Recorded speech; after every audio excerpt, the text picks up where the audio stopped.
testing. 1, 2. Microphone check. 1, 2. Testing. 1, 2, 3.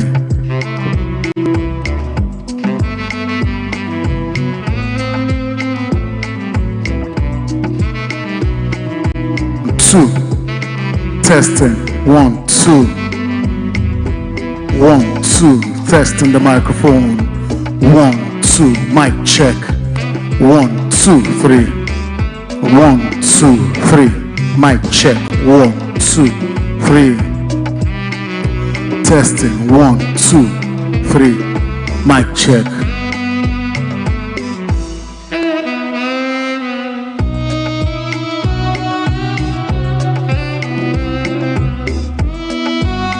Testing. 1, 2.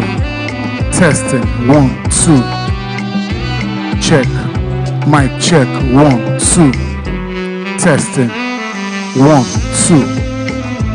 Microphone check. 1, 2. Testing. 1, 2. 1, 2. Test. Mic check. 1, 2. Microphone check. 1, 2. 2.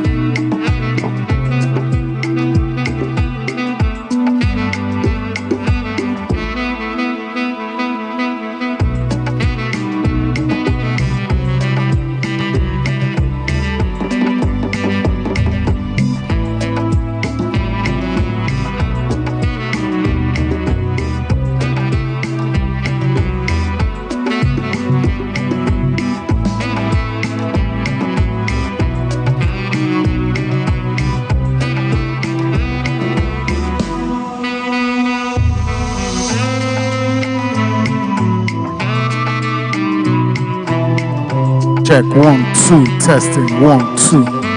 Mic check. 1, 2.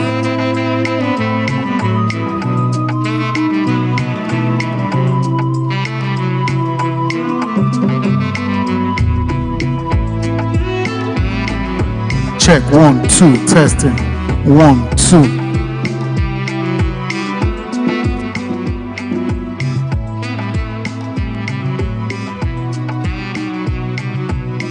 2. 1, 2. Testing. Okay. Mic check. 1, 2. Good test.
right, for the welcome address by our, please, ladies and gentlemen, please pay attention to the screen. Thank you. Distinguished guests, valued suppliers, ladies and gentlemen, management division, we do business, a new digital cloud-based platform that will now serve as a single gateway for all procurement and supply chain transactions in NNPC Limited. This move is not just about technology. It is about emplacing a smarter and more agile way of doing business with you, our trusted and valued stakeholders. Pre-qualification, sourcing, and tendering processes to the purchase order confirmation. Advanced shipment notices, service entry, and invoicing will now be conducted on the SAP Ariba platform. It will provide a better visibility into your transactions, faster response times, and an overall smoother experience in doing business with NNPC Limited. We are fully aware that every new system comes with these challenges and learning curve. This is why we get ahead on the functionalities of the SAP Ariba system. A dedicated team has been set up to provide support for you during and after these summit sessions. Today, we will be conducting hands-on sessions and live demonstrations to guide you through each step from onboarding to transaction management. Please take full advantage of these sessions to ask questions and get familiar with the processes. The team will also introduce the new modules we will have on Ariba platform, like the supplier performance management, category management, sourcing and tendering process, and contract management. I'm sure some of you must have received emails from us requiring you to complete a questionnaire for categorization. Additionally, our colleagues from the finance team, as well as the governance, risk, and compliance team, will also share insights on invoicing and the ongoing initiatives around supplier due diligence, explaining the new requirements and what will be expected of you to be confirmed or certified as a trusted and compliant partner.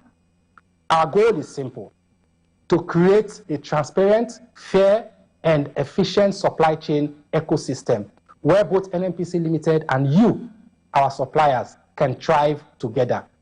We count on your cooperation, patience, and commitment as we embark on this new journey together. I want to sincerely thank every one of you who have made out time to be physically present and those online for your...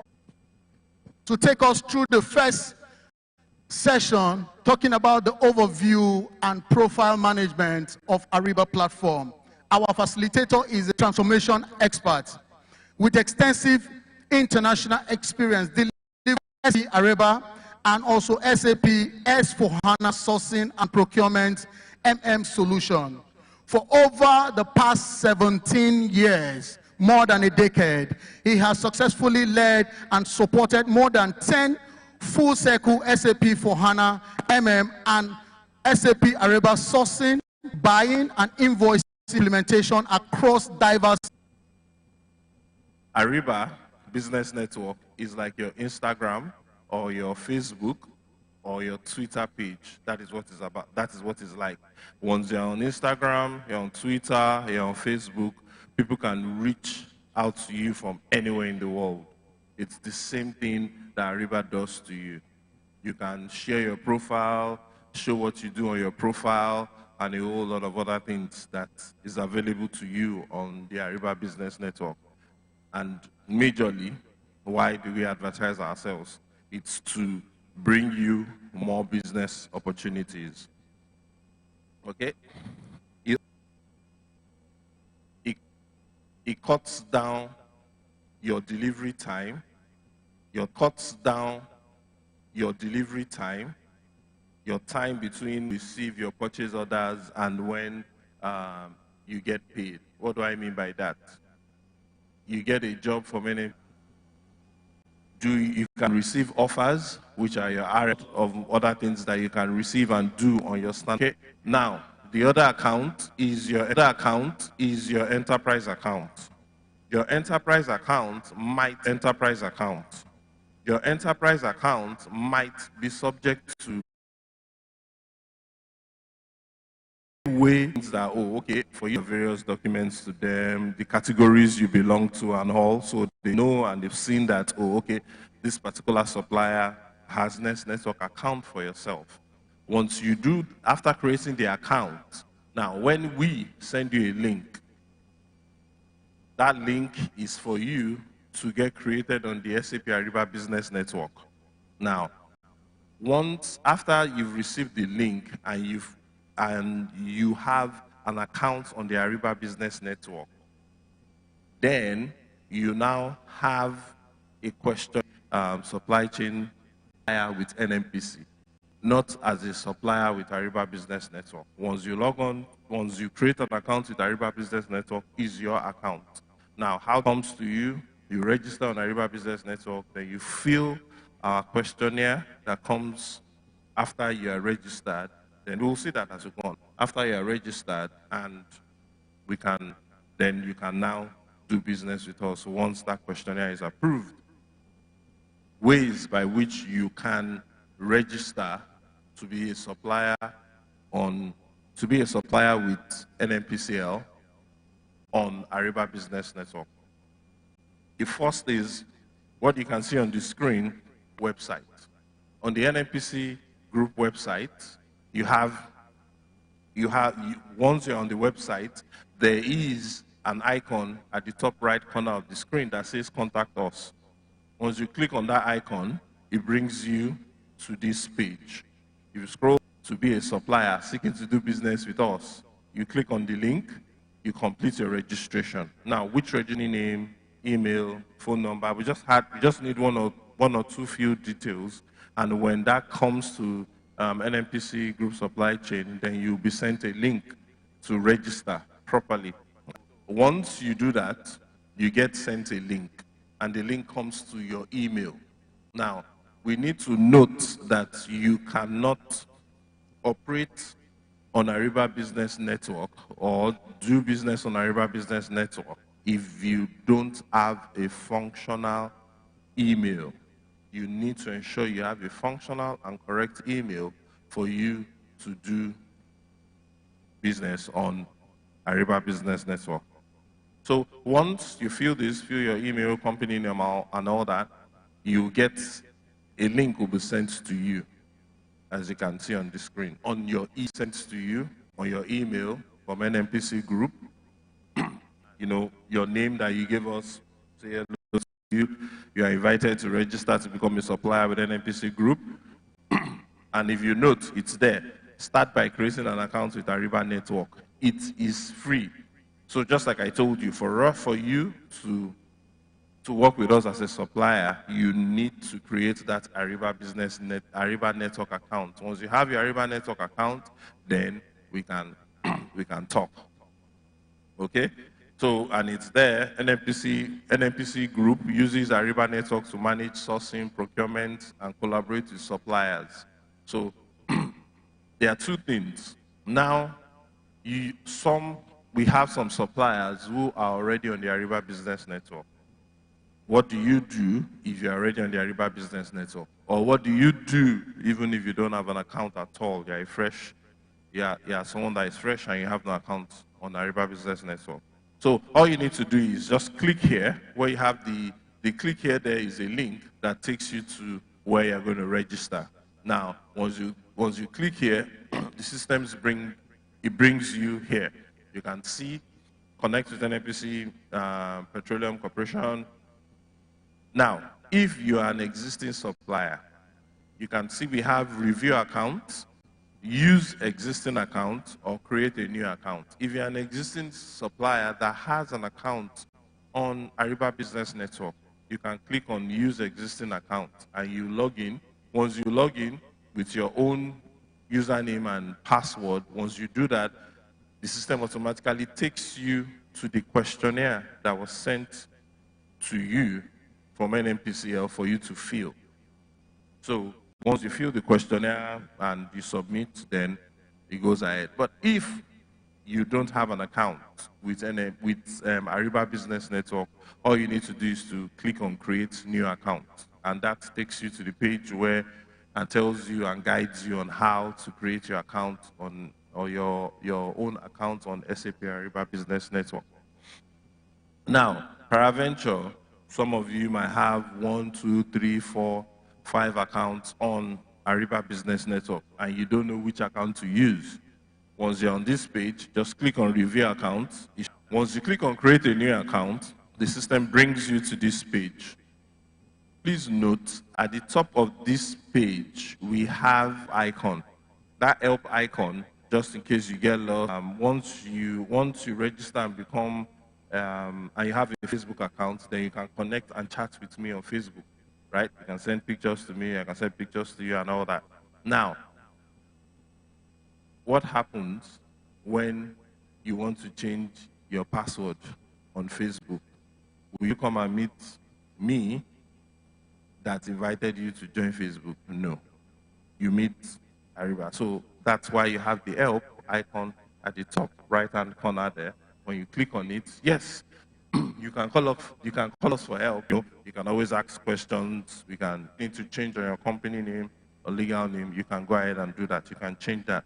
But please note, try and ensure that your company name is not more than 42 characters. You will end up with an error with more than 42 characters. Now, so you input your company name, your region, your address, all those tabs asterisked in red. You need to ensure you fill those information as required. Now, also, once you're done with that, it asks you for your state and your postal code. We've been asked questions about what is postal code. Postal code just denotes the area in which you reside or you work in. It's a particular, it's a code that for a particular area. If you don't know your postal code, you can just go to google.com and type in your location, and you will see your postal code there. Now, the next thing is your administrator account information. For every account, there has to be an administrator in some clients. When I say in some clients, in some companies. So yes, you are creating an account that you want to use to do business. Who is in charge of this account? That is the administrator. Then the administrator can give rights to other people in the company to also have access, maybe to check or do anything. But the administrator has the sole responsibility to manage and change things on that account. So the system is asking for the name of the administrator, the last name, email. Also, while creating, check the box. There's a check box. Use my email as my username. You can use your email, or you give yourself a username that you want to use. Now, once you've done that, remember I said you are registering on Ariba Business Network. So you need to read and agree on things that you need to use this for. Once you do that, it takes you straight to your password, where you need to input your password. And as usual, 1 upper 6, or you can't use N. No, the system won't allow you until you correct all that. And once you're done with all that, once you click on Create Account, the system takes you to this page. This particular page, an email has been sent to you to confirm you should confirm your email. If you did not, you must have a functional working email that you're using if you want to actually transact on Ariba Business Network with NMPC. Okay? Once you do that, you get an email on the email you provided. And that email, like I said, you can see the email is not from NMPCL. The email is from Ariba Commerce Cloud. That's it, from Ariba. It's Ariba's system. So it's from Ariba Commerce Cloud telling you to confirm your email. Once you click on it to confirm your email, it takes you to the last page. Just one more thing that you need to fill. So here, we have issues with suppliers here. And this is where you input the product and service that you offer, that you have to offer. So this is where you select your product and service categories that you have to offer. After this session, the next session will deal more and tell you more about products and categories that you have to offer. We've had instances where people have imputed all or different products and names, or you select a product that is on a higher hierarchy and you end up not getting any bids or any RFPs from NMPC. So we'll learn more on that in the next session on how you're going to go about your product and service categories. But while you're filling this, you learn more on that. So you know what to impute there, how many products, services, categories, how to go about that. We'll learn about that in the next session.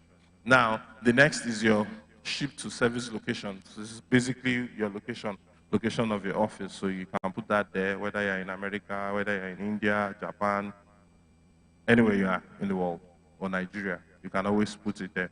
And once you do that, you submit. Once you submit, you get an email. As you can see on the screen, you get an email that welcomes you, or you get an email that welcomes you to the SAP Ariba Business Network. And in that email, the email contains your account information.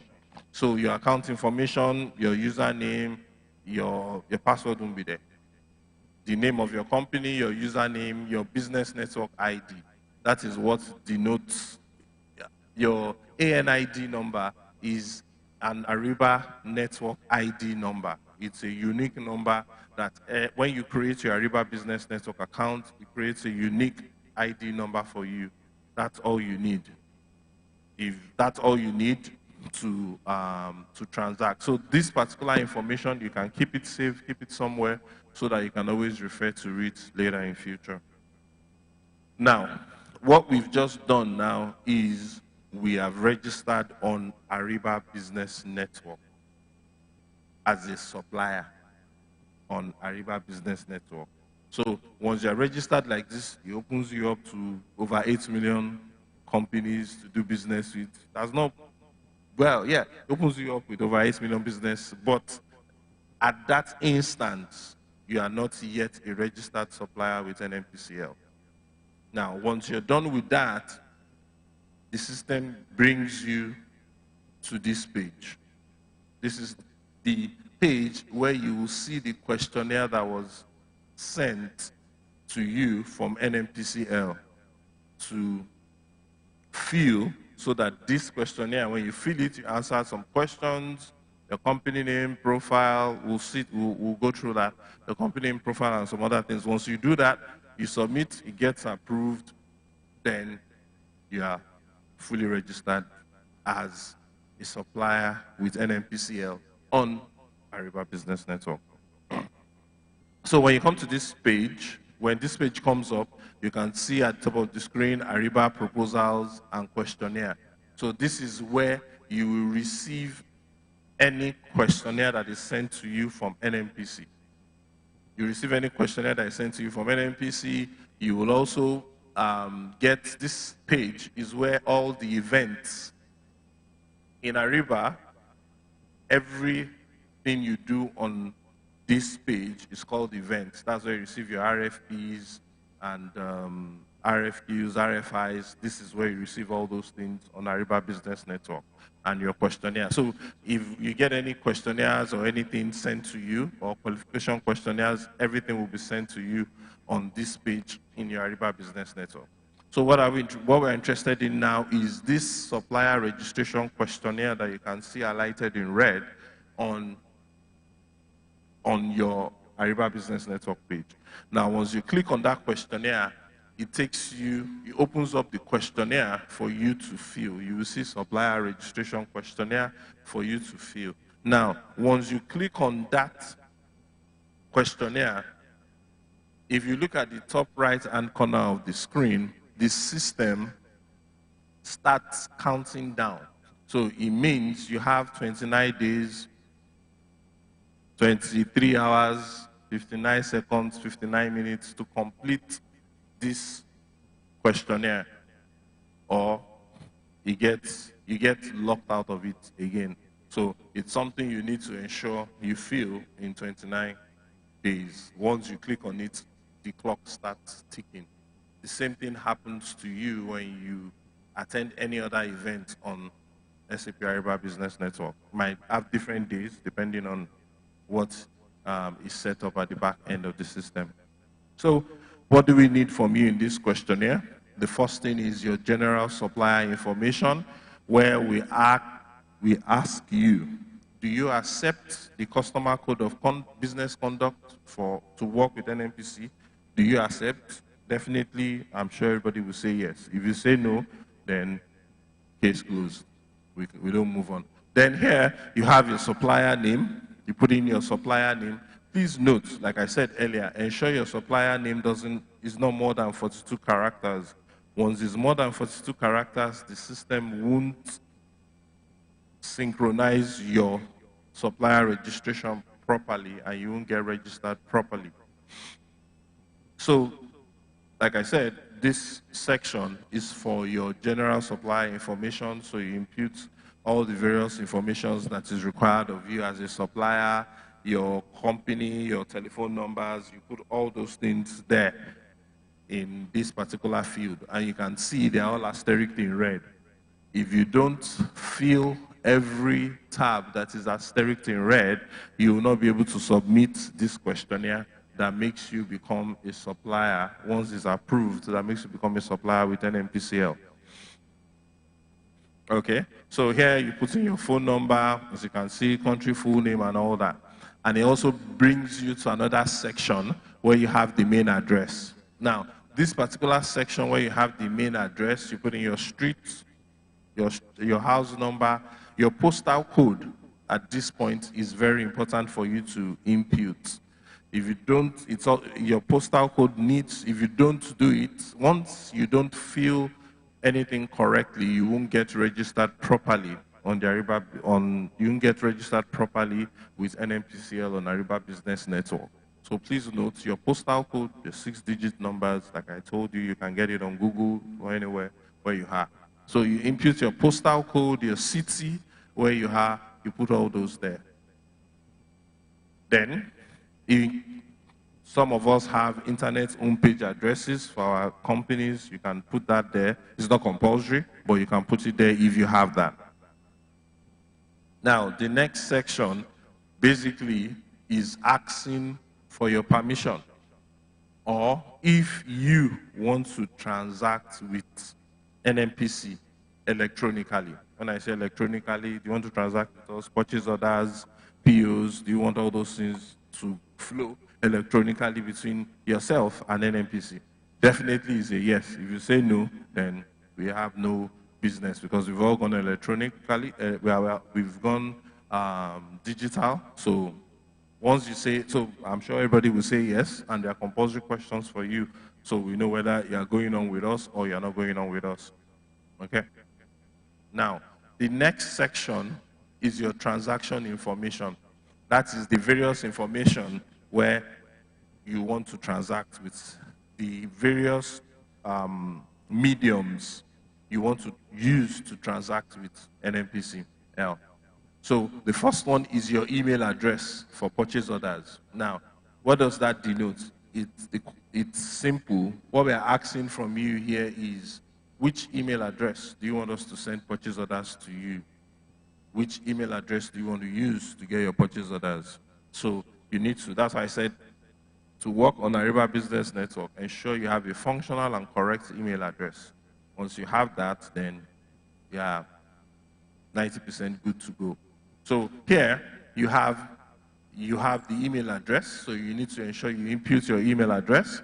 And the next tab is also for your email address for account receivables. Some companies, they have different email address for their supply chain, their buyers, and they have another email address for the finance team. If your company is that big, you can have 2 different emails there. If not, you can run an email throughout in the whole transaction information here. Now, the third one is also very important It just denotes your note language. We've had issues where it's a default, it comes default. The language is English, is EN. So we've had issues where people go in there and change it. Once you change it, you will not get registered properly with NMPC. So please leave the EN the way it is. In small letters, don't touch it, just pretend as if you didn't see it and move on to the next tab. The next tab is your email address note. It's also the same email address that you have imputed there earlier. That's what you can put there. Now, the next tab also is also a note language. It's English. English is what we are corresponding with. It comes there, default is there, EN. Please don't touch it. Just overlook it and move on. Now, the last one is your remittance email address note. Your remittance email address note can be the same email address you use for your purchase order or the same email address you use for your account receivable.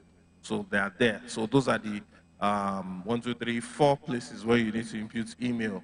But the ones that come with EN, they are standard. It comes default. Please don't endeavor not to touch them. Okay. So once we are done with your transaction information, the next thing we need for you are some information regarding to your tax. You need to impute your tax number. You need to also attach supporting documents of your tax certificate, 3 months, 3 years tax clearance, and we also need your CAC certificate. You need to attach your CAC number, your CAC certificate, RC number, your MEMAT documentation, NSITF, pension, and all those documents. You need to ensure you attach all those documents, all those supporting documents here in your questionnaire. Those are the things we require and need from you here. Now, once you do all that, the next thing you need to once you do all that and you are fine, the next thing you need to do is click on Submit Entire Response. Once you submit your response, once you click on Submit Response, the system brings you just to confirm from you, are you sure you want to submit this? Do you have any errors or you have anything? And you click OK and you submit. When you click OK and you submit, you see at the top of the screen your response has been submitted. At that point in time, after you submitted, you get an email that you submitted successfully, that you have submitted successfully, not that you've been registered successfully. You get an email that shows you that you submitted successfully, and you will see at the top right-hand corner of the screen, it changes to pending approval. You see it there. So once you get an approval, you get an email also that you've been registered successfully, and the pending approval changes to registered. So that means you have been registered successfully. Just in case, after submitting your entire response, you said okay, you now remembered maybe there are 1 or 2 things you want to change or you want to change, you can always update your information. We have an icon at the top of the screen that says Revise Response. Once you click on that icon, it opens up the questionnaire for you to edit, where you can add more information to it. Once you add more information, you submit the entire response again. When you submit the entire response again, it goes for approval again. Because remember, you have edited the questionnaire, you have edited the information there, so they need to check again and approve it before it goes on. Now, once your questionnaire is under review, you will not see the revise. You won't see the revise action button. It will not be available for you because at that point in time, your questionnaire is in review. But once they are done reviewing and is approved, you'll be able to change. You'll be able to change it. Now, while you were filling your questionnaire, maybe you have 1 or 2 questions. You're not clear about 1 or 2 things you need to ask. You want to ask from NMPC. There's an icon, Compose Message, at the bottom of the screen. Just click on that icon, you put in your message, your questions that you want to ask, and submit. The project manager that sent you the questionnaire, that sent you the invite, will get your email and attend to you and respond to you. Or We all have tags on our neck. If you turn your tag around, you would see 4 different phone numbers. They are real phone numbers. You can call any of the number, and there's an email address at the bottom of that tag that you have on your neck. You can also send an email to that number, and we'll respond to you if you have any issues. And just like you were told earlier, that in your backpack that was given to you, you have a user guide, a comprehensive user guide that shows you not just how to register or how to update your profile, it also shows you how to do various things, how you can attend to your purchase orders and a whole lot of things on SAP Ariba with NMPC. Okay, so once you're done with this, once you're submitted, then we can once you get an email that says you're fully registered, then we can congratulate you that you are now a registered NMPC supplier. Now, once that is done, what you can see on your screen is your SAP Ariba Business Network landing page. Now, this page is your page. It's the page where you receive purchase orders, where you can toggle between the page where you get your purchase orders, your contracts, your RFPs, and a whole lot of things. It's your own page. You can edit it. You can add extra widgets to it if you want to. This is where you also control and add more details to your company profile. You can upgrade your company profile. It shows you a whole lot of things. It's your dashboard, so you can play around with it the way you want to play around with it. Just want to run us through what that is.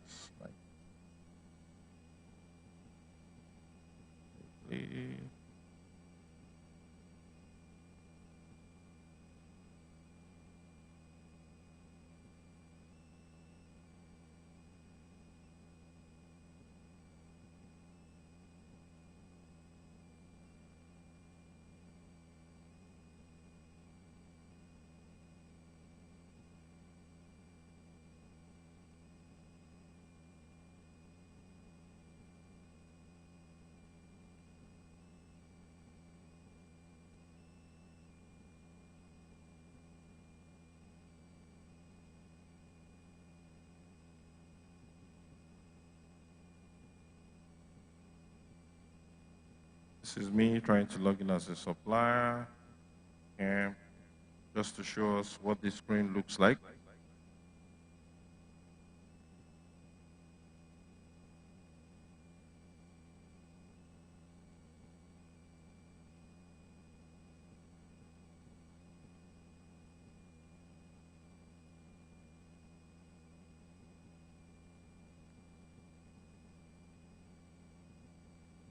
Sorry for the lag in the network.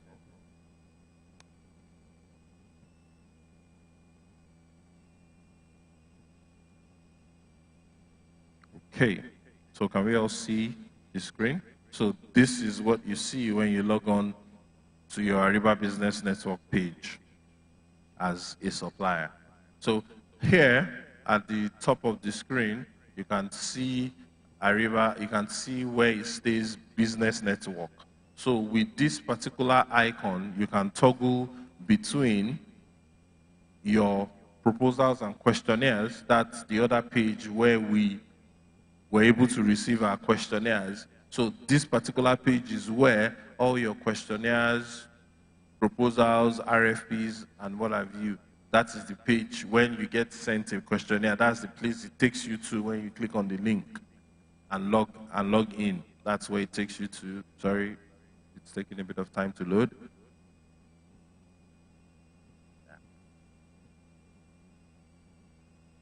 Network doesn't want me to show you.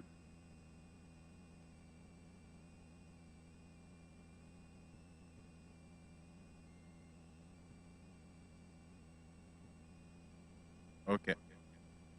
So with this drop down here, you can toggle between where you have your contracts, your proposals, and questionnaires. Those are the things that you can do there on your home page. So this is your home page where you can view the various purchase orders you have, that you've received, your amount, invoices that you have been owed, the orders you've received. This also shows the completeness of your company profile, where you can see here is 15%. You can always continue to add more documentations, your ISO certifications, different certifications that you have. The more information you give, the more your profile gets updated here on the system. So you can design your profile or your widget to show anyhow. It can work the way you want it to look like, your dashboard. It's your dashboard. So we have various tabs here. The first tab here is your enablement tab. Your enablement tab is where questions, if you are sent questions from various buyers, not just NMPC, you won't just receive invitations from NMPC here. You can receive tasks from any buyer in the world. You can receive RFPs and a whole lot of stuff from anywhere in the world. That's part of what you get once you're registered on the SAP Ariba Business Network.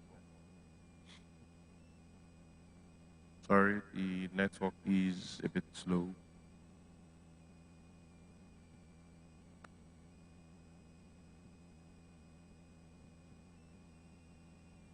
So you can see if you have any task, it comes up for you to be able to do the task. You have your discovery page. Your discovery page is when you click on that, it takes you, I don't go in because of the network is a bit slow, not to take much of our time. The discovery tab shows you different leads you have from anywhere in the world. It shows you that. Then you have your workbench. Your workbench denotes what it says. If you click on workbench, it shows you the various orders or stuff that you have to do, various purchase orders you have to attend to, or service entry sheets you have to create, and what have you. That's what your workbench does for you. You also have the next page, the next tab there. Sorry about the network.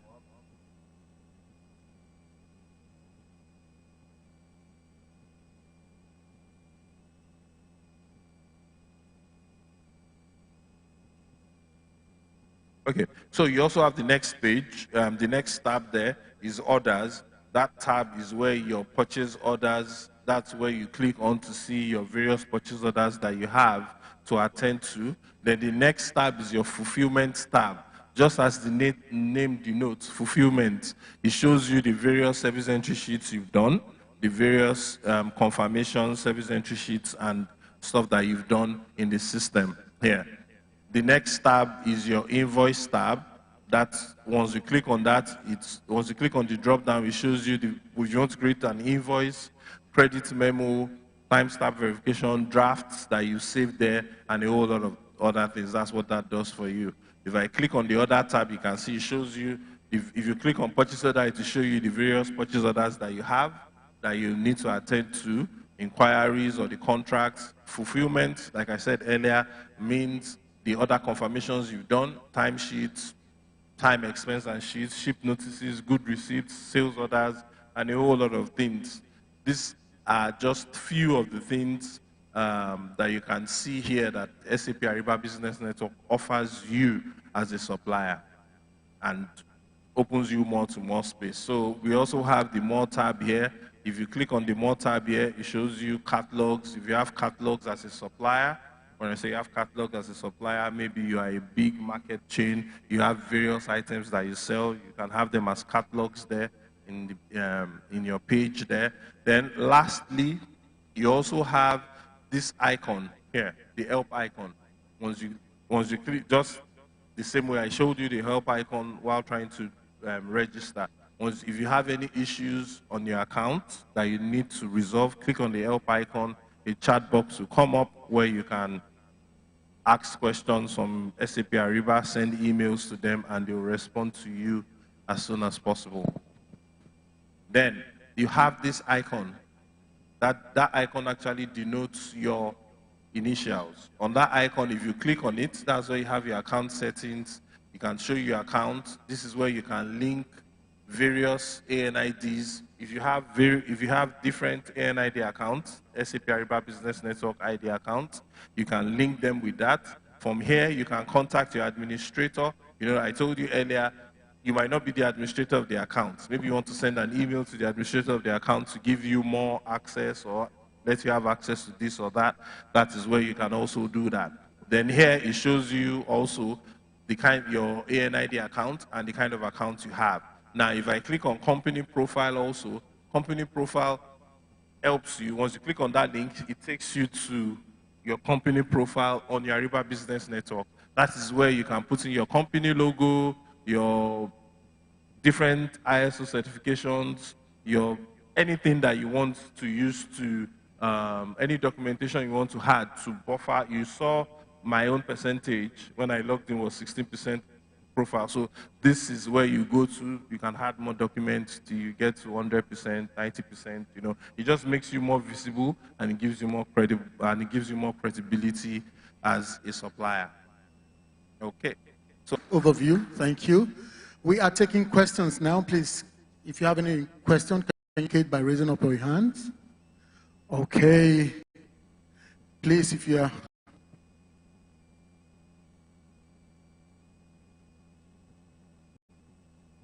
want to ask a question, please just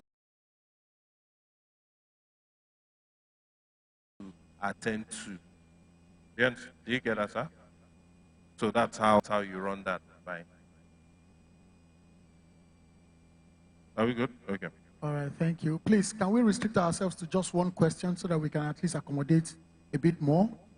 So please, next question. Thank you. Okay. Thank you very much. My name is Dr. Ajeto Mobini.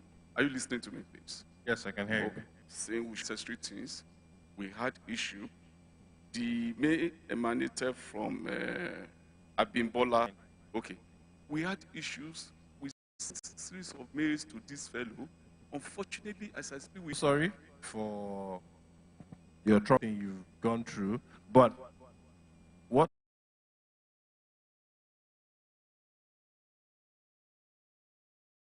How do you go about that? Thank you.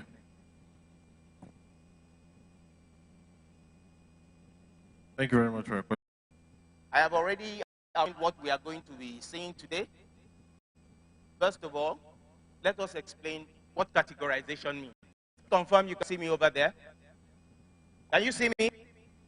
All right. So, categorization, big word, but it is just grouping. Just grouping of our vendors so that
and do a different categorization selection via that link. Thank you. Via that link. Thank you. Thank you, Richard. Into our system categorized as quickly as possible. We took out the requirements from the Ariba and made it more manageable and easier for you to provide the required information. As I said, it's a stopgap. We are trying to get our system up and running. From the feedback we have received, a lot of vendors are frustrated with the transition to Ariba. But as I said,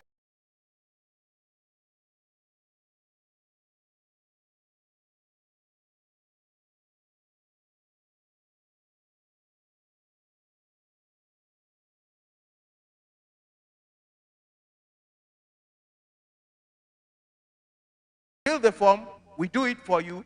Subsequently, others will do that when it has been refined. I hope that is good. No, it's a lot. It's not in the same format as you have presented in this email that was. This section has been updated. Look at it again, and it brings those categorizations for me to select, and it's more explicit.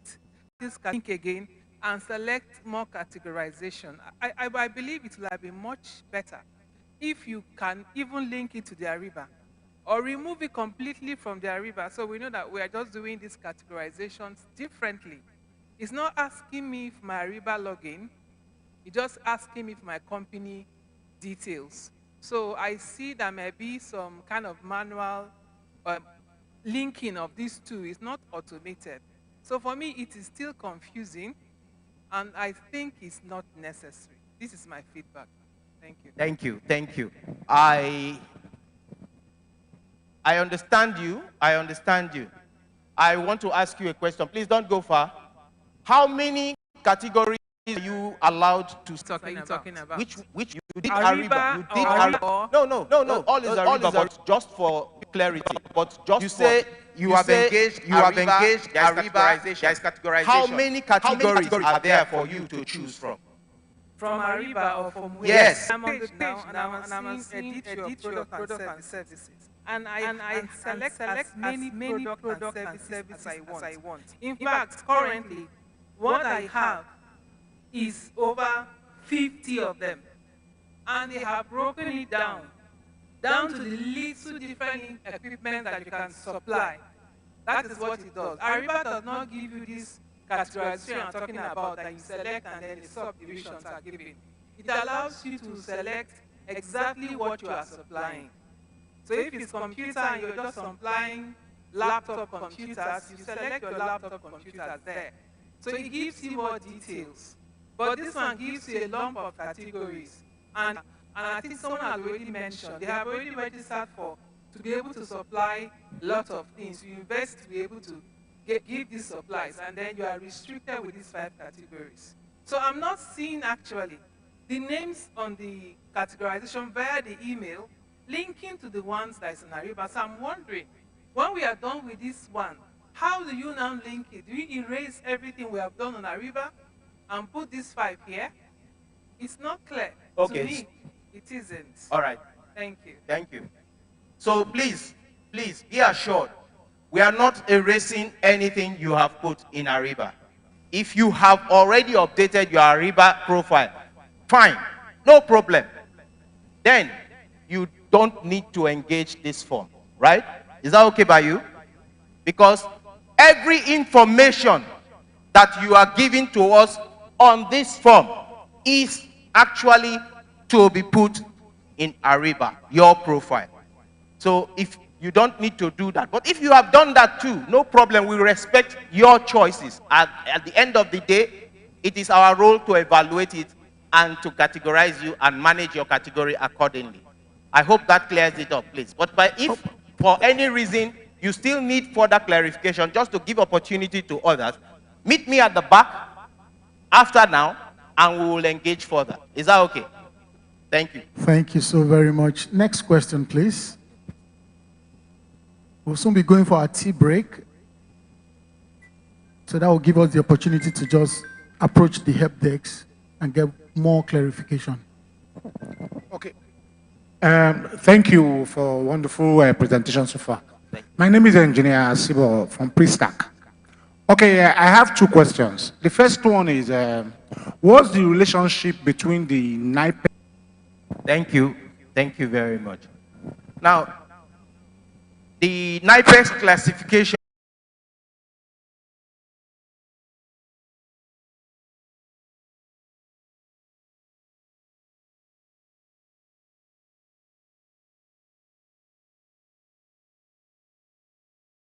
what you have registered with NIPEX are your product categories, your specialty. Those ones you can use to register with Ariba.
cannabis.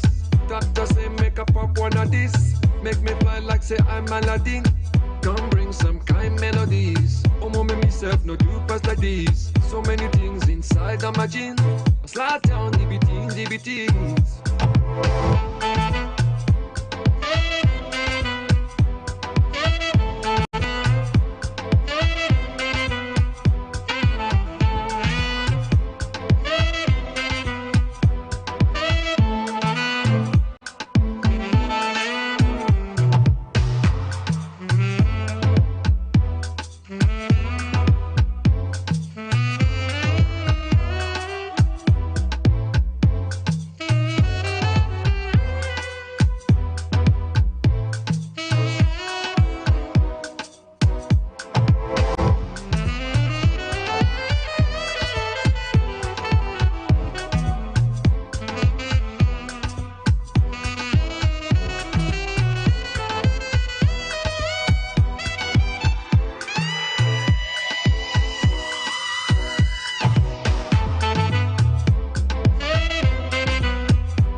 Mic check, 1, 2.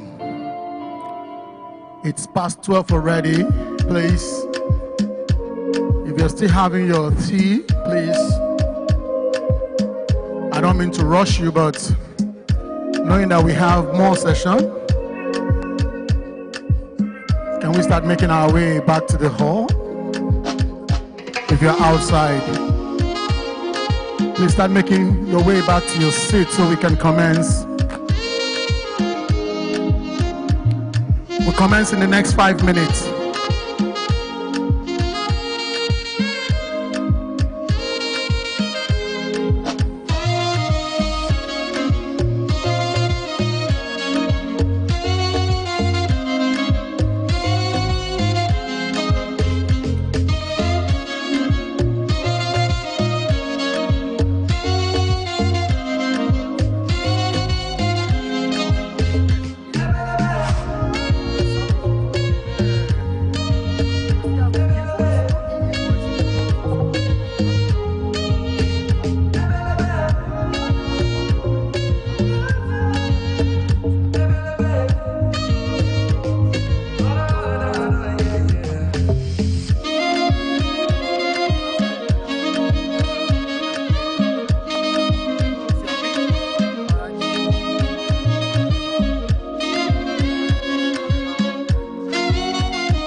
Start making our way back to our seats, please.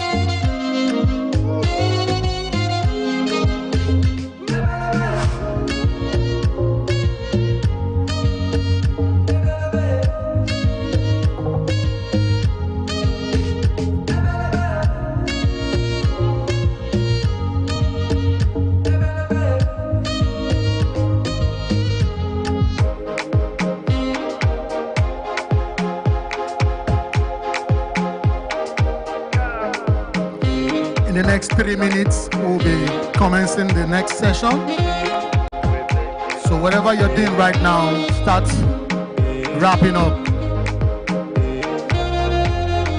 and get settled for the next session, which promises to be insightful equally, transformative, as we'll be speaking on sourcing and contracting, how to respond to POs.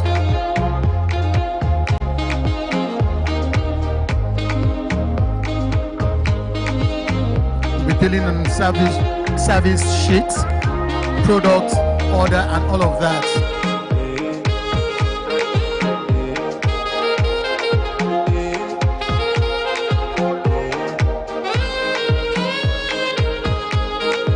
And equally, it will interest you to know that at the end of the summit, a certificate will be issued to every participant till the end of the sessions, so you can get your certificate NMPC Limited.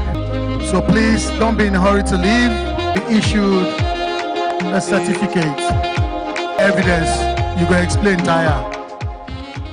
So your certificate is your evidence that you attended this summit. So please do well to just stay back, get all you can, ask all the questions, all your concerns, your fears, so that when you're migrating in January, you won't have issues. In as much as we have helpline, behind those tags, we have 4 contact line and also an email address where you can use for further clarification, maybe after now. But it's better to pay attention. And also, like I said in the morning, expand your capacity to learn today, because there will be many more coming your way this afternoon. We appreciate your presence and your patience. But if you end up not going back with anything, then the summit wasn't a fruitful one for you.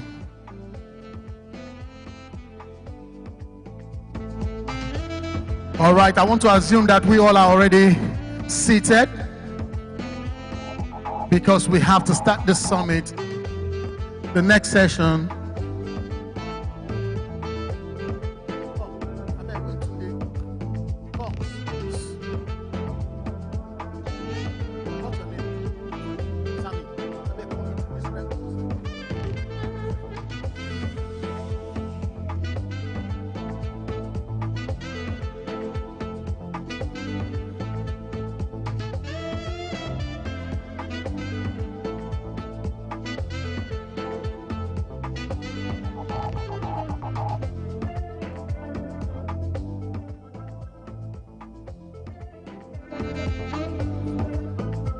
Dear participants, ladies and gentlemen, are we refreshed now?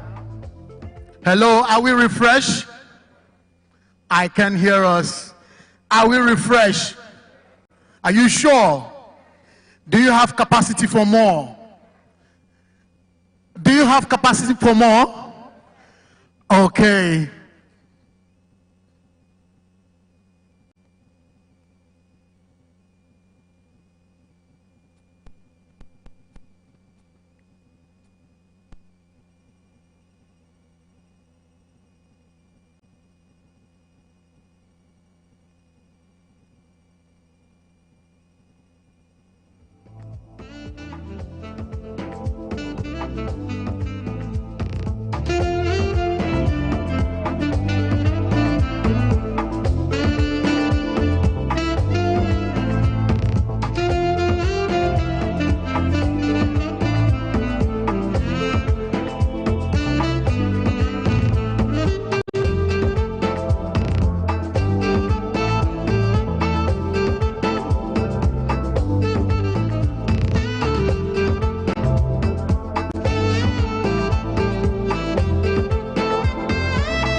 All right, so while we get ready, somebody say,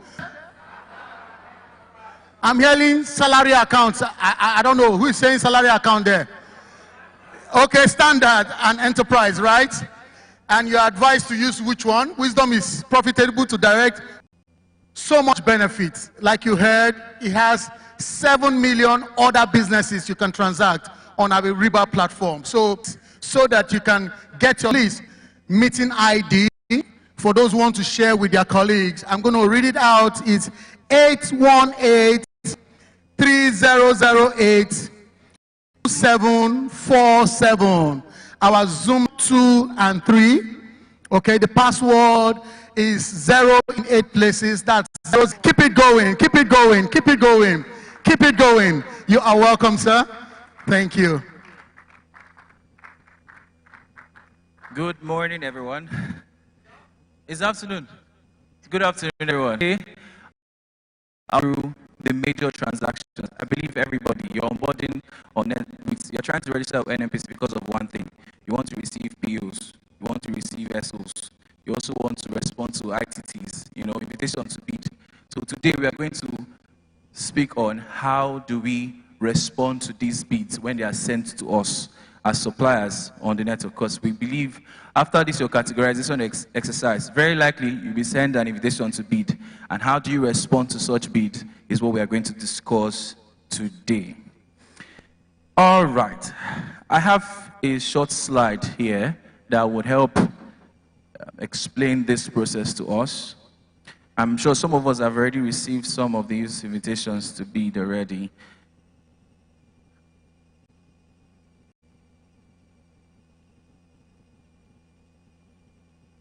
All right.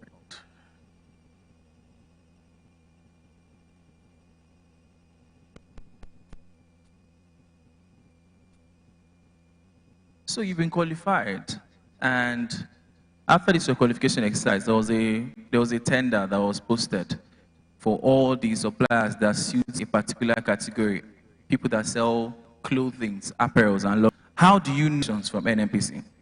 Now, when you're invited to bid, you should receive an email and the site and the company name. If you can see my screen, it has the name of the user that invited us. In this example, is a test user. Where isn't it? Now, to have the company name, this email, you should see something like this. Ignore the header. That's my mailbox. Beneath the header, if you open it, you get to see the event is set to begin on Wednesday, November 5th, 2025 at 9:38 p.m. It tells you when the event started so that you'll be aware, okay, I'm just receiving this, but it started some days ago. So you know the countdown is for this particular period. And like every event, it has a start and an end date. So that's why it's here for you. Now, this email will also come with the company's username as maintained on your account to help you in the process of logging in. And as you can see, there's this email address captured here from sdcglobal@gmail.com. Now, once we click on also if you look beneath this, you see the option to click here to access the event. Now, this link there that you're seeing will take you directly to the login page on service.ariba.com. And this is where you can enter your username and password. If you've forgotten your username and password, just click a forget password. It should send an email to you. First, to ask you for your email address and then send an email to you with the steps to recover your account. But if you click on the click here to access the event, the button number 3, as you can see on the screen, it should take you to your login page and you can have your username entered and also your password. Then you click login. Now, what happens when we log in is what I'm going to show next. If you see the screen, it says the event, you can see the event's name at the top, and at the right, you can see the countdown. Like I said, every event has a start and an end date. So you see the time is counting down, say from it's remaining 45 minutes. Now, what does this countdown mean? If you wait too long to respond to this invitation to bid, and it counts down to 0, you won't be able to respond to this invitation. Regardless of you just logged in and the countdown, if it's run down to 0 while you're also on the portal, the option to submit will also not be active for you. So it's very important to always check your inbox and observe that there's any communication from NNPC to you. And so just observe the countdown to also prepare your mind for how long the event will span for and how much time you have to respond to this tender. Now, once you've confirmed that, you can also move next to, if you can see the buttons available to you, there's a download content box. It's just at the top. It helps you download the details of this event as an Excel file. Sorry. As an Excel file, you can download it and have a more vivid, image of what is in this event for you to respond to. Next is the review prerequisites. And as we all know it, there are always terms for every event. And in this example, the terms are NNPC's terms and conditions. How many of us, we all read terms and conditions now? Yeah? So it's expected that we read the terms, as we normally do. We'll just, our expectation is you click the review prerequisites, and when you click on it, it will take you to this page. We'll just read the terms and conditions one after the other. We'll be very meticulous. We'll be checking it. Are there anything off? Once we verify that everything is fine and it aligns with our company's, guidelines and our own rules, we can now click I accept these terms of agreement and select OK. Remember, first things first, you received an email. After receiving the email, you saw the click here to access the event. You clicked on it. It took you to your login page. You signed in with your username and password. Once you logged in, it took you to this page, this exact page you're seeing here, and it's showing you the countdown of the event and also the option for you to review prerequisites. Know that the button shaded blue is the button allowed for you to, the system is giving you an intuitive step that's the next thing for you to select. So that review prerequisite is the next thing to do before you can access the event. Now, if you click on review prerequisite and you've accepted the terms and conditions, you can then move next to the other item here, which is for you to select which of the lots you want to respond to. Now, this can vary across events. There are some events that all the lots are compulsory. We believe for you to respond to lot A, you should also be able to respond to lot B. So in some events, they are like that. And the option for you to select which lot to respond to will be grayed out. All you're doing then is to confirm selected lot.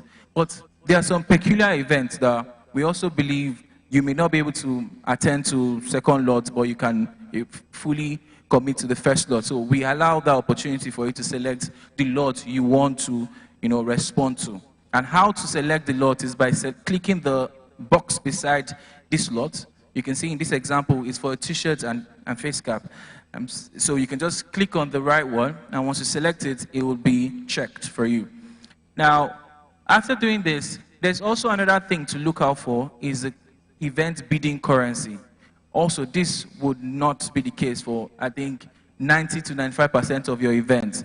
But there's some specific event that might require that you select the currency that you want to bid with. So in such special cases, you can click on the event bidding currency list and select the currency you want to respond with. In this example, it is Nigerian Naira. So you can select it, and once you've confirmed that, there's also another button that tells the system that you want to bid for this currency for lot A and another currency for lot B. So if you check the box below, it will just allocate what currency is for what lot that you're bidding for and the other currency for the next lot you're bidding for. So you can use multiple currency in this scenario. Say Naira for the first lot and dollar for the second lot. So that's how you can do that using this. That's what you do next before you can now finally click confirm selected lot. Now, once I do this, it then takes me directly to the event. Make sure the last button, submit response, is the one asked. Make sure you've responded to each and every event itself. Now, when you're done submitting your entire response, like I said, you should open the email, and you can see here, the event started November 24th, 10:19 a.m. It's 26th November. Let's see if the event is still open. What do I click to access the event? The click here button, correct? So I'll click the click here button. Notice what happened. It takes me to a new tab, and it will attempt to log me into my account. Just be aware, if you're logged in to your mail using an app, it will just open your browser for you. If you're logged into your browser already, you're seeing your mail from your browser, you can click on the link. It will open a new tab for you to commence response to the tender. Now notice what happened here. You're asked to enter your username and password. I will attempt to sign in here.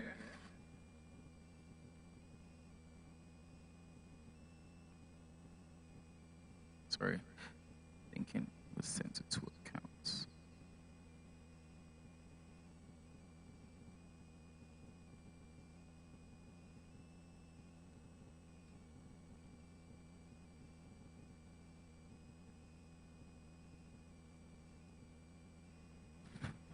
So this was sent to multiple event owners, multiple suppliers, and the one we want to act as is Lumify company. And here we can see our email address is here, lumify@gmail.com. I just clicked on click on the address that we saw here, which is lumify@gmail.com. So I'll type it here.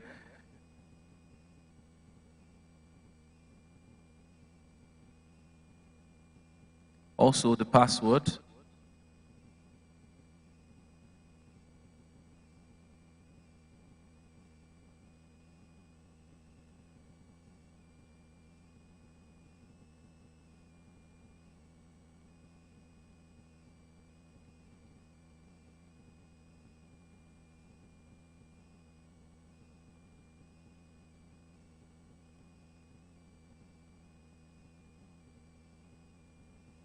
All right, in a scenario where your password is, you use the wrong password, what do you do?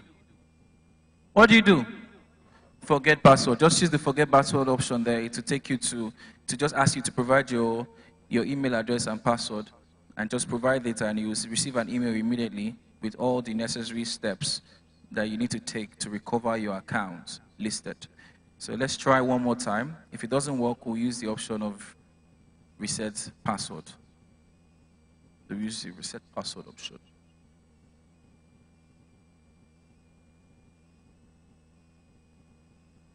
All right, so we are finally logged into the event. What are we doing next? What are we doing next? Huh? Check the duration. How many days do we have left? 11 days. So after confirming the days left, what am I also doing? Do prerequisites. Now I'm going to click on review prerequisites, and I should be shown this what's great? Selected lot. So it's just send you a confirmation message. I say you selected lot. Yeah? No, I only have those two now. You have all of them? So what I supply is mainly monitors and chairs. So I only selected the one I can respond to. So in some instances, you have the choice to pick which lot you want to respond to. But some is compulsory for all of them. So depending on the event. All right, so now I'll just move to the next thing. If you notice, event content is showing two sections, right? Technical and commercial. So all I'm going to do here is just click on the technical bid. And as soon as I click on the technical bid, you see it has reviewed the content of the technical bid. Notice the header is showing technical bid. And here you can see, which of the following are you bidding for? I confirm that I want to bid for monitors. So I can then scroll through the questions. Now here are the questions they're asking me. For me to bid for this monitor, they're asking me to describe my warranty structure for this model, including the possible on-site support ability and our easy resolution time. They're just trying to confirm if we have the structure to supply this item, and we have the support unit to make necessary adjustments or even come on board if there's any need for them to support. So this question is asking me to provide a corresponding document that speaks to that question. So here, if you notice, they're asking me to attach a file. So when I click this attach a file, it should take me to the option for me to choose what file I need to attach. So we always recommend that you structure all your documents on in your computer so that in a case like this, you can just easily locate the file and attach it. So here, I'll just click on order confirmation and select open. Please use the correct thing because the team will be reviewing all that you respond with. So click on OK. And once you're done clicking on OK, if you notice something, the attachment has reflected, correct? You can even see the name of what you attached. And there's also a few buttons available to you. You can update what you've attached and replace it with a new file. If you attach the wrong file for that question, you can delete what you've entered and try to find the file afresh. Whichever one works for you. We'll just replicate the same step for the other questions so as not to take your time. And yeah, just pick the right file and attach. And I'll select OK. As soon as I've done that, I'll do the same for the next question and the next question.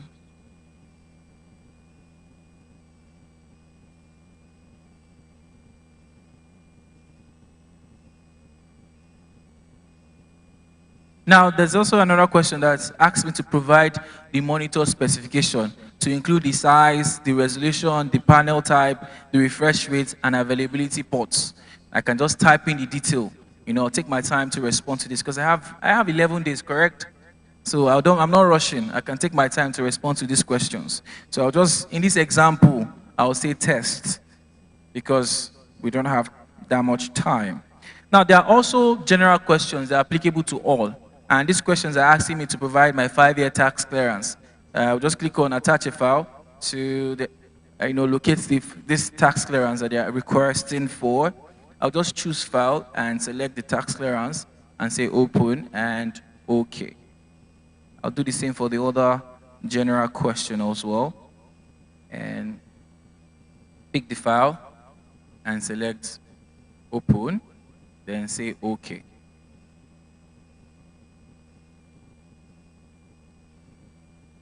Now, a quick question. At this point, do I submit entire response? I can submit the entire response, right? No, you've not responded to the commercial part of this bid. So make sure after you've responded to all the questions, only then should you submit entire response. So go to the commercial bid and quickly review the commercial part of this question.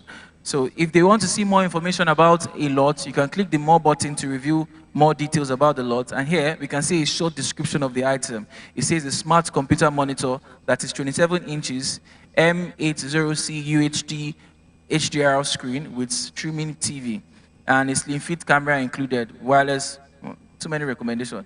So I'll just quickly type in the amount for 1 unit. How much are we entering? $1,000 or 1 million? So I'll just put, so let's be in between. 500K is fine now, share. USD 500. Yeah, you know, you're not aiming big. Oh, I'm expecting you to say 5,000 or something. So in this office chair, because it's an ergonomic chair, we'll just quote for just enter 5,000 USD. Maybe it's a very unique type, or maybe change it to 1,000. Let's not be too ambitious. So as soon as I'm done with this, I can now do what? What am I doing next? I finished responding. What do I do? Submit entire response. If I have question, what do I do? Compose message. So you can see the compose message here. If I still have time, let's say I want to come back to this later, I can save this as a draft and come back again. It will still be here for me to respond.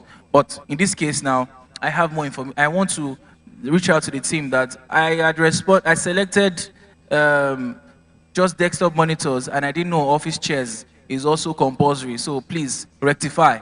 I can do that by composing a message now. If I click the compose message, it should review some place for me to type in my question. So you can see here, notice what happened. It's showing me who is sending it to the project team.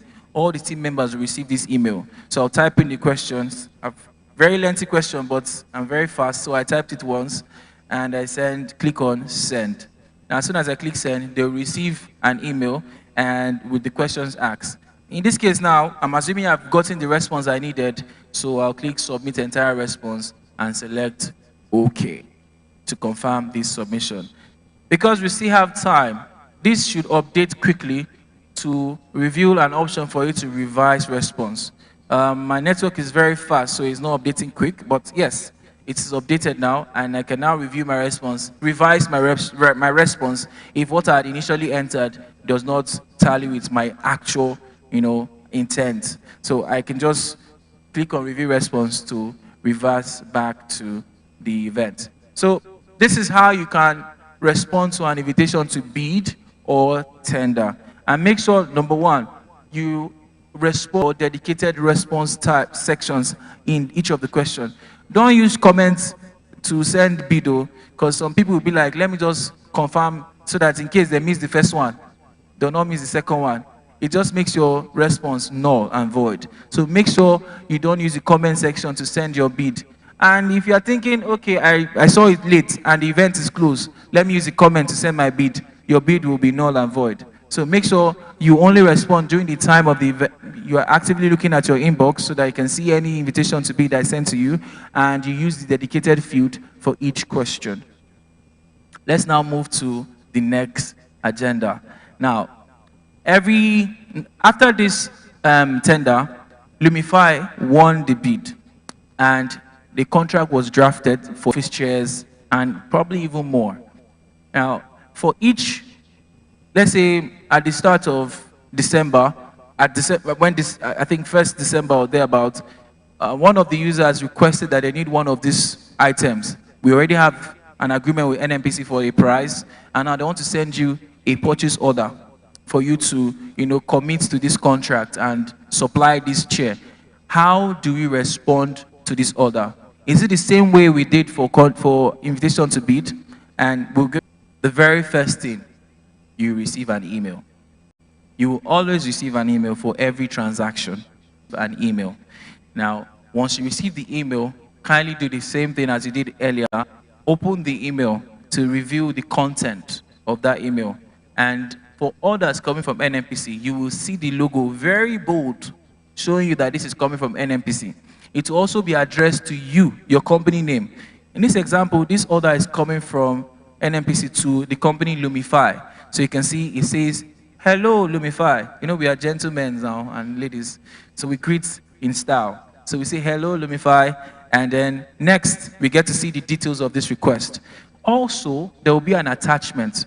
The attachment will come with the other detail line item. Sometimes, in most cases, you also see the payment terms, how long it will take for them to pay you. It will also be captured in the details of this order. So you can go through this document, confirm that everything aligns with what you have initially agreed upon in the contract before you can now proceed to doing the next thing, which would be for you to select process order. If you're fully set up on responding, you now click on process order. And once you click on process order, it will take you directly to service.ariba.com. It's going to always be in an email format. The sign in button to actively log into Ariba. Now, as soon as you log into Ariba, you should also be shown a page to validate that you are fully logged into your account. Then you see this page open to you. Right. So if you go back there, you see the order number is still the same. It corresponds with what we received in that purchase. The third button is you completely fulfilled the order. So don't panic when you see invoices greater than these people don't want to pay me. You're already fulfilled. What am I supposed to do? First, you're supposed to confirm. So we're expecting you to confirm the order. Now, we know there are different scenarios that can play out. There might be scenario that what we're asking you for, you don't have all of them on ground, and you do not want to just commit to responding for, to all of them, all the other, and you just want to respond to some of the others. Quantity, say it's about 5,000. A good example is, in this case, we agreed for Lumify to supply ergonomic chairs for $500. And they sent a PO for 500 ergonomics. And they sent a PO for 500 ergonomic chair. We don't have 500 ergonomic chair in the office, in our warehouse at the moment. We cannot commit to the time that they said in the PO, because they sent a time, they need this from now to, 20th December. We cannot meet up that timeline, but we have 20, we have, out of 500, we have 200 in the store right now. So we want to only confirm for the 200. What we can do is to use the options available to each order, which is the update line items. Now, updating line items helps you tell the system which of the order you want to confirm, which of them is going to delay, and which of them you don't want to even respond to at all. You understand? So there's first option, which is to confirm the entire order. It allows you to confirm all 5,000 orders. And the second one, which is to update which of them you want to respond to. So depending on the scenario, you can pick the correct one. The last, and definitely not the least, the most important also is, if you don't want to respond to any of the order at all, you can reject entire order. That's also an option that is available to you. Don't be thinking that, okay, they've sent me an order, I cannot reject it. You can't reject the order. So click the reject entire order if you don't want to respond to the order at all. Now, say we want to confirm this order. What do we do? All the order. We click on the confirm entire order, and okay, I think I skipped one step. Another thing to look out for is the order status. Did you see any green thing that is in brackets in the purchase order details? Can we see any information in brackets? What is there? New, correct? That's because the order is still new. We have not engaged that order before. So always look forward to that order details before you respond to the order. If there's anything that was done to the order, say it was changed, it was cancelled, that update will always be there. It will reflect the state of that order. And the state you need to be in to confirm the order is for the order to be in what? New status. That's only when you can confirm the order. If it has been cancelled, you can't confirm the order. If it was changed, yes, you can confirm the order. And yes, so many change or new, those are the status you can use to initiate the confirmation step.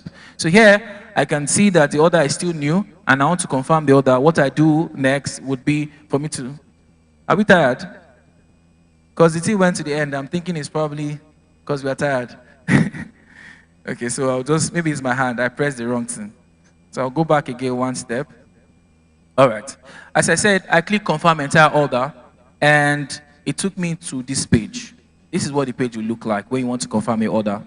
It will come in, there are two steps. The first step is for you to enter all the required information for the confirmation, and the next step is for you to review all that you've entered into the confirmation fields. Now, let's start with the first step to confirm entire order. There will be a field asking you to enter a confirmation ID. This confirmation ID is unique to you. We believe we are a structured companies, and we believe we also need to document all your transaction. And so you need to have a reference ID, a means to track all the transactions you've done on the system. And that's why there's a confirmation field for you here. And it's important and very much compulsory for you to fill before you can submit your order confirmation document to NNPC. So confirmation ID is going to be unique to you. You can have any initials as a means to identify the different type of transactions. We can say OC for order confirmation.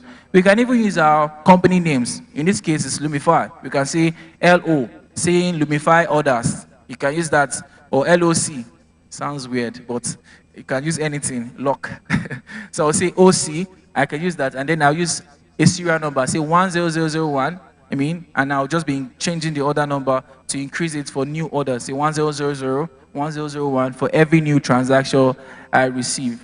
So here, I will type in the confirmation ID. Remember, it is unique to you. So type in the order confirmation ID, and you move to the next information, which is in the shipping and tax information section. Is asking you to enter an estimated delivery and shipping date.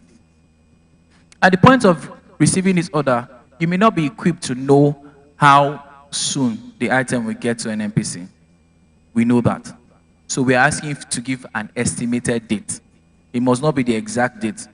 So there's a different transaction for you to confirm the date that you are going to ship the item and deliver it.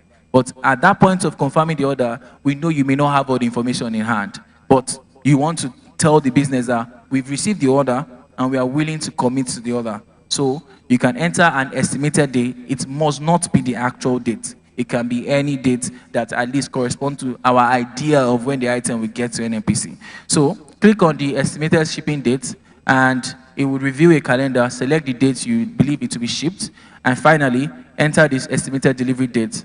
And once we've done all this, we can click the next button. It's at the top and at the bottom. They both serve the same purpose. Click the next button to go to the confirmation screen. This will just show you the details of what you've entered before prior to this confirmation screen. Review it. Make sure the confirmation ID is correct and everything is fine. Then you can now finally submit. As soon as you submit, notice that green order section. It has changed, correct? From new to what? Confirm. That is how you can tell that your order has been confirmed. If you confirm 200 out of 500, it will not show confirmed. It will show partially confirmed. So it's only when you've confirmed all the items that it will show confirmed. So use this notification to better assess your transaction and know where you are currently when transacting with any order that has been sent to you. Let's now quickly look at the option for say you want to update line item. Like I said before, this is just a vivid picture. At the top, you can see there's a space for confirm box to tell how many you want to confirm. There's also a space for back orders, the one that is going to delay, and finally, the ones you want to reject, in a case where you want to update line items. So that's how it will appear to you. You can respond accordingly. You can also choose to only tell the system the one you want to confirm. You don't have the other information of which of them is a back order, which of them you are rejecting. You can just fill the confirmation box and submit next. So this is only for situations where you don't have all the item in store and you want to update line item. And if you want to reject all, the system will just quickly ask you to enter a rejection confirmation ID and also a short reason to why you are rejecting the order. Maybe there's a variation in the amount. The market price has changed. Things we agreed before in the contract is not really the amount again. We want you to, review the contract. You can type in enter a comment here and submit. That will help us know why you are rejecting the order. So they'll ask you for a confirmation ID and also a comment to why you are rejecting the order. So if you reject all order. Remember, there are 3 buttons for confirmation. The first one, confirm what? Entire order. The second one, update. We are good students here. I'm only seeing 2 people that is answering. So the first one is what? Confirm entire order. The second one is what? Update line item. The third one is what? Reject entire order. Thank you so much. So depending on what you select, these fields will be available to you. Yes, it's a bit it's compounded here, but they are speaking to the different selections you might have made, in the prior screen. So here is a vivid image of what the steps are. You can take note of this so that you know what comes first and what comes next and what comes after. Here, the first thing, like I say, you will always receive an email. After you receive the email, open the email to review the content of the email and the corresponding attachment that speaks to the details of that order. Once you open that mail, am I fast? Some people are very fast, and they're saying I'm slow. So I'm trying to meet their speed. So, okay, let me take it slowly again. First, you receive an email. Can I continue? Then after I receive the email, you open the inbox, the email, to see the content of that email. If there's an attachment, you can open the attachment file to see the details of that order. When is the item going to get to me? All that information is always going to be captured there. How much is going to, government, the VAT tax? How much is coming to me at the end of the day? You see that itemized in the order. The net amount, the tax amount, and the gross amount. You see all that captured in that order. Next, after that, we can now click the order confirmation button after we've successfully logged in. Remember, you have to click process order for you to log in, and once you've logged in, you can then enter your to log in, you enter your username and password, and once you've entered your username and password and you're fully logged in, you can then click the order confirmation. And also to remind us, we had two options: to confirm entire order, to update line item, and to reject order. So depending on what we select, it will take us to the confirmation screen, and after we've confirmed, we then submit our order confirmation. This then updates. That's the last point there. Now, how many of us noticed that they're asking us for advance notice? And some of us, we are doing services. Are we notifying anybody of anything when we are doing service? No, now, correct? It's only to confirm the order and then maybe tell them what I've done. So for service orders and purchase order, the transactions are slightly different. So I'm going to help you understand what the major differences are. But before, let me just quickly do that for you. So for service orders, you would not see the create shipment notice available for you to select. What you'll be seeing after order confirmation is the create service sheet.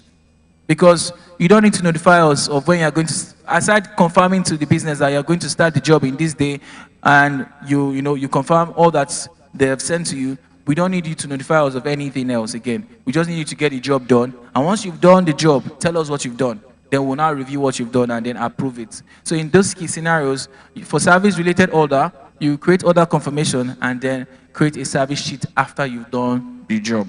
But the process for confirming the order is the same, just that the transaction you do next after confirming the order are slightly different. The difference are, for goods-related, material-related transaction, for you to supply something, you first confirm the order, and what you're doing next is to notify the business of your shipment of this order. But for services, you're going to confirm the order, and after you've completed the job, you can then create a service sheet.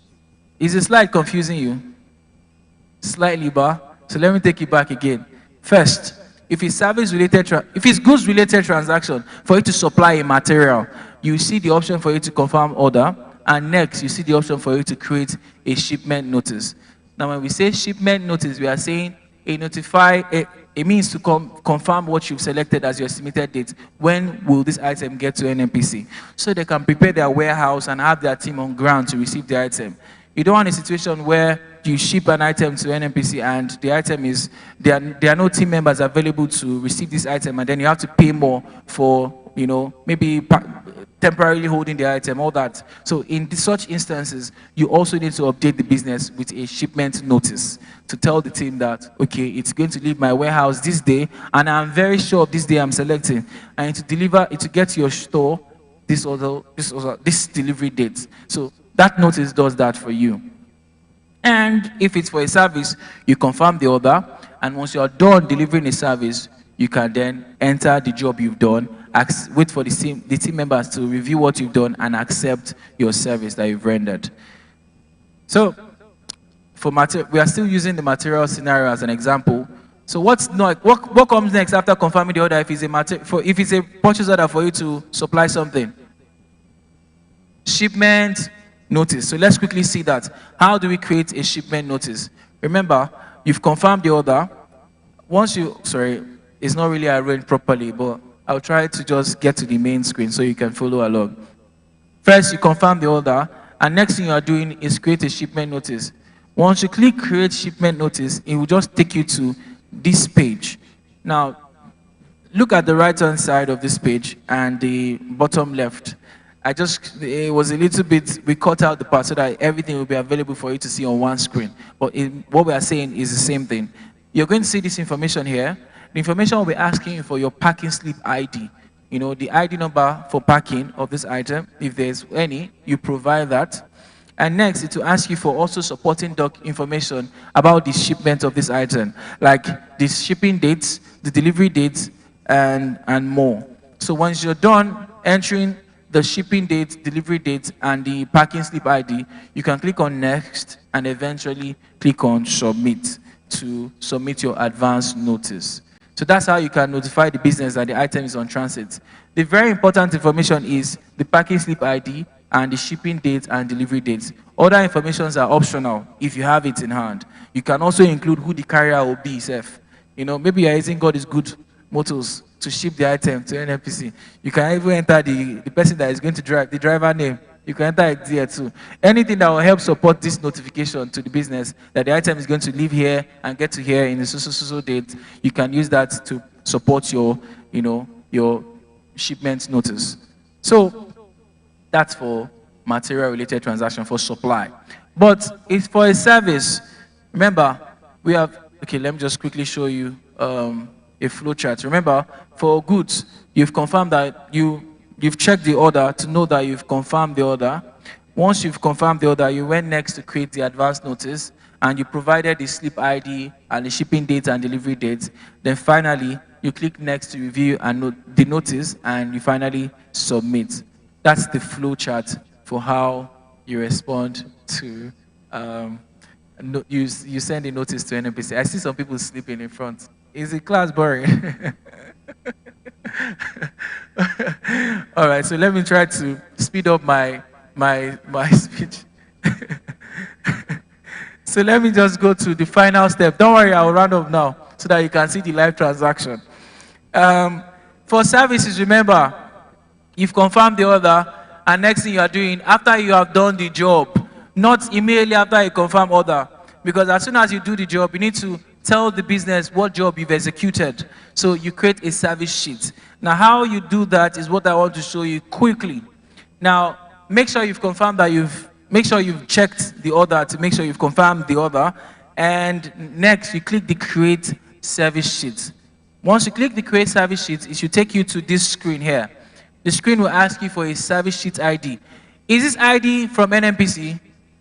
No, it's our personal sheet ID. Sorry, I'm using, yes, personal service sheet ID. So you can use that number there and type in the number for us to document each of our service entries that we are doing. And once you've done that, the system would automatically update the service sheet date. The day you are creating the service sheet is what is going to show there as a service sheet day. There is a reason why. The next speaker will speak on that. Now, the next thing after that is for you to give a short description of the job you've done. You're asking you, okay, you know what you did. Give us a short description of what job you executed. So type it there. And once you're done typing it, you can also move next to enter the service start date. When did you start the job and when did you end the job? So type in that information here. And if there are any supporting attached documents, you can click the add attachment to add those documents. Notice something. Can we see anything that speaks to the amounts that we did the job? No, correct? It's only a description. The aim of the job is to get paid now, and I'm not seeing any amount. So how do we include that in our service sheet? So if you go to the next slide, there'll be a section that will speak to the line, which is the job you've done, quickly, but there'll be an option for you to click add. If you click the add button, it will reveal two options for you. One, to add contract/catalog item, and two, which is the one you're going to select, to add unplanned item. If you click add on plan, I like this so much because it gives me opportunity to beat the system. So whenever I click add on plan item, it will review some information for me here, the option for me to enter the job I've done, and then a way for me to type in the amount I want to get paid for the job. So I can type the amount and the currency. So you can try to beat the system by putting a different amount so that you can, I'm not saying you should do it though, but so, so you enter the description quickly, and beside it, you see the option for you to enter the quantity and the unit. The quantity will be fixed. You will see that appear for you, but the unit will also be optional. Type AU or EA when you are responding to this. You can note it down somewhere, either AU or EA. Type it there. And once you've typed it, move to the next box, my favorite box. Type the amount and the currency. Yes. You know what I'm thinking. Type the amount and the currency. When you type the amount and the currency, do the same for the subtotal. Type the amount and the currency, and then finally click next. Once you are done clicking next, it will take you to a confirmation page, like all transaction. All that you've entered, you see it again. So review it and finally click the submit button. Now this is what you get at the end of the day. You see the review page, and finally the order will be serviced. Now, it will only be serviced if you have done an entry for all the job. If it's not all the job you've done a service entry for, it will be showing partially serviced. So note that status. It just helps inform your transactions, the transactions you've run on the system. Here is a breakdown of what happened. First, you just go and make sure that the order has been confirmed. Once you've done that and you have executed the job, you click on create service sheet. Once you've done that, proceed to enter the service sheet ID and attach supporting documents. Then finally, you go to the line item section and add unplanned item. And maintain the amount, the currency, and the unit of measurement. Then click next. Once you click next, it will take you to a review page, validate your entry, and finally submit. And that is how you can create your order confirmation, create your shipment notice, create your service sheet, and advance, create order confirmation, service sheet, and advance notice on Ariba. Let's go to the demonstration, right? Oh, I should just leave it. I'm hearing, yes, just leave it. I'll go to the demonstration, don't worry. So let me quickly log out of this account. I'll just quickly log out of this account, and I'll go back to my email. Remember, the first place you're going to is where? Your email. It's very important. So if you use the wrong email while setting up your account and they send you PO, it will go to the wrong person. So make sure you use the correct email account, email address where you're setting up your account, your company's contact email for the person in charge of responding to this order. Make sure that's what you entered when you're registering to avoid stories that touch. So here, I will just go to my inbox, and I'll quickly, okay, so some of the transactions I did before, I was getting some notification to tell me that they've been done successfully. But that's, I'm sure you're aware of that already. So here, I can see a purchase order. This is what the purchase order looks like. Remember, it comes with an attachment. You can see the attachment here. I'll just click on the order. The gentleman is addressing it to me, say, hello, Lumify. That's my company, in case you have orders. So, and you are sending orders. In case you have orders. So, and you are sending orders. I do business too. So this is my company here, Lumify. And they've sent me this purchase order. And you can see the amount and the order number 5000442. The total amount is 2.7 million. What is in error? Okay, perfect. Good. So I can review all of them. And then finally, I click on documents to see the details of this order. I can see some information, but I can't see everything. So I need to see more information about this order. What the description of the job is, what am I supposed to really do? So when I order, what the description of the job is, what am I supposed to really do? So when I go through it, notice something. I can see it's for me to supply smart computer monitors, and look at the description of the monitor. Also, they need this by 28th November, 2 days time. They need this item. Also, you can see the price for one. I quoted it's 450,000 for one of these monitors, and the subtotal is 2.7 million. The amount going to tax is 202,500 naira, and I can see also the gross amount, which is 2.9 million. Everything, I can see them here. Okay, this looks fine. For the first order, yes, it's okay. I can do better. So I'll click on cancel, and I can scroll up to the top. What am I doing next? Process order. So I'll click on process order. As soon as I click on process order, it should take me to a login page. I'll just type in my company username, lumify@gmail.com, and I'll select next. Remember, it's depending on your network. Just switch network if it's taking time. So I'll enter the password, or just quickly do that.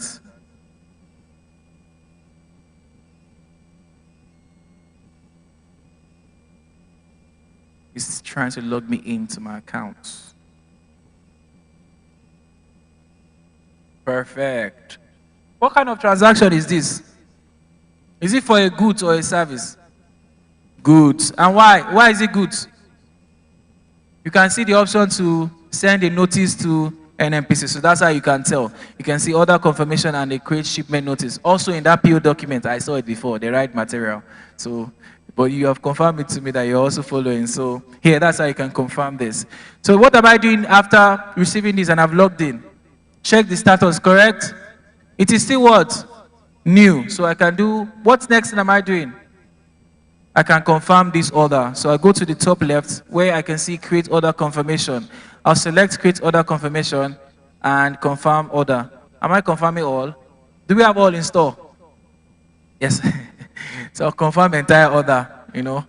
And once I click on confirm order, it's telling me to enter confirmation ID. Is it my unique ID or NMPC's ID? Yours. So what should we use? An example quickly. Our company name. So I will say LUM, okay. LUM, I'm saying LUM stands for Lumify. And then I can even go further and say LUM OC, because it's order confirmation. You get, it's my own choice.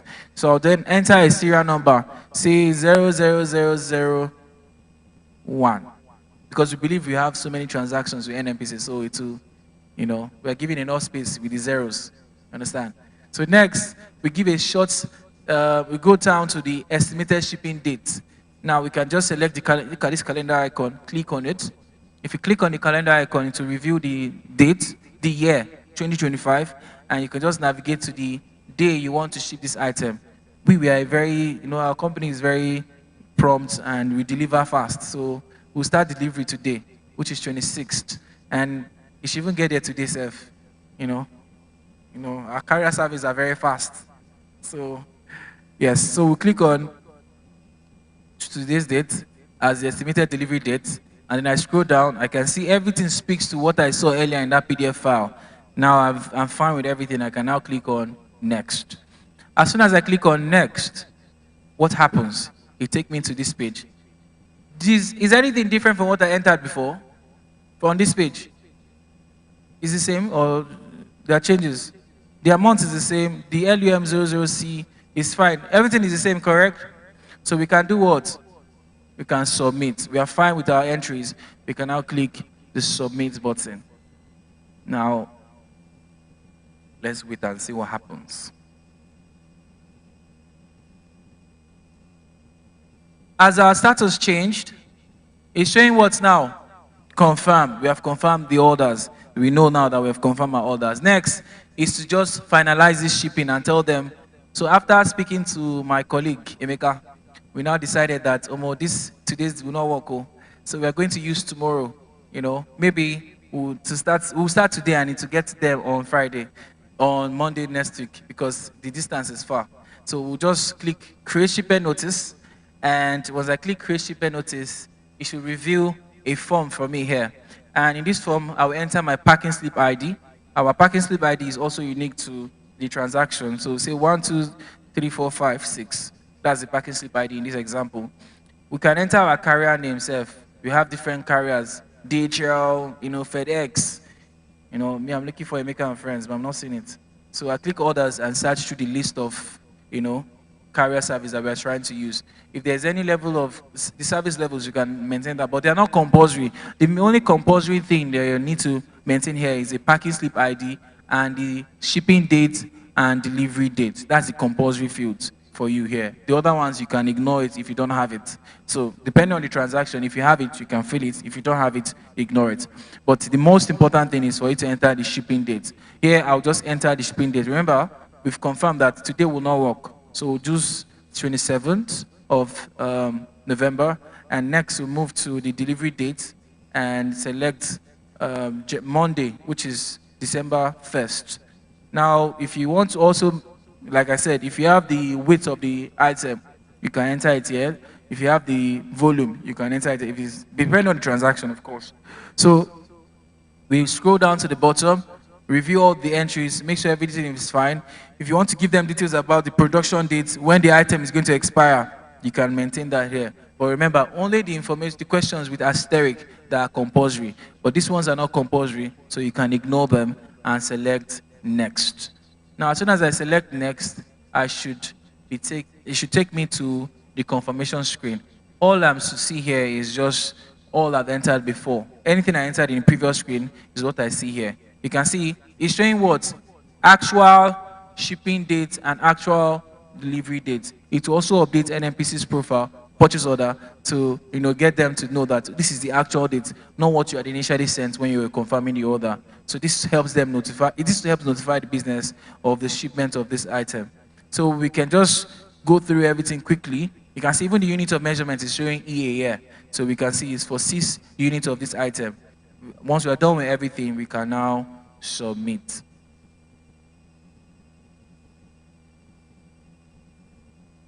What happened to the status? Is it the same? It changed, right? To what? Shipped, because we have shipped the item. We've sent a notice to the business that it's going to be shipped. We've shipped the item. So we're just waiting for NMPC to receive the item.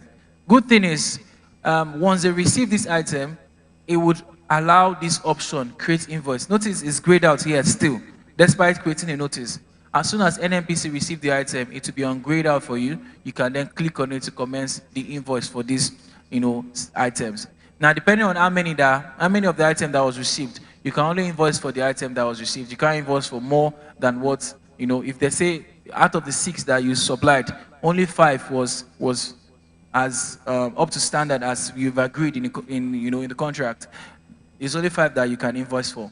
If it's all 6, you'll be able to invoice for all 6. But I'll leave this part for the next speaker so you get more information about how that works. Do you want to see for services? I thought it's the same now. You can just skip service. So let me try to look for a transaction that is for a service quickly.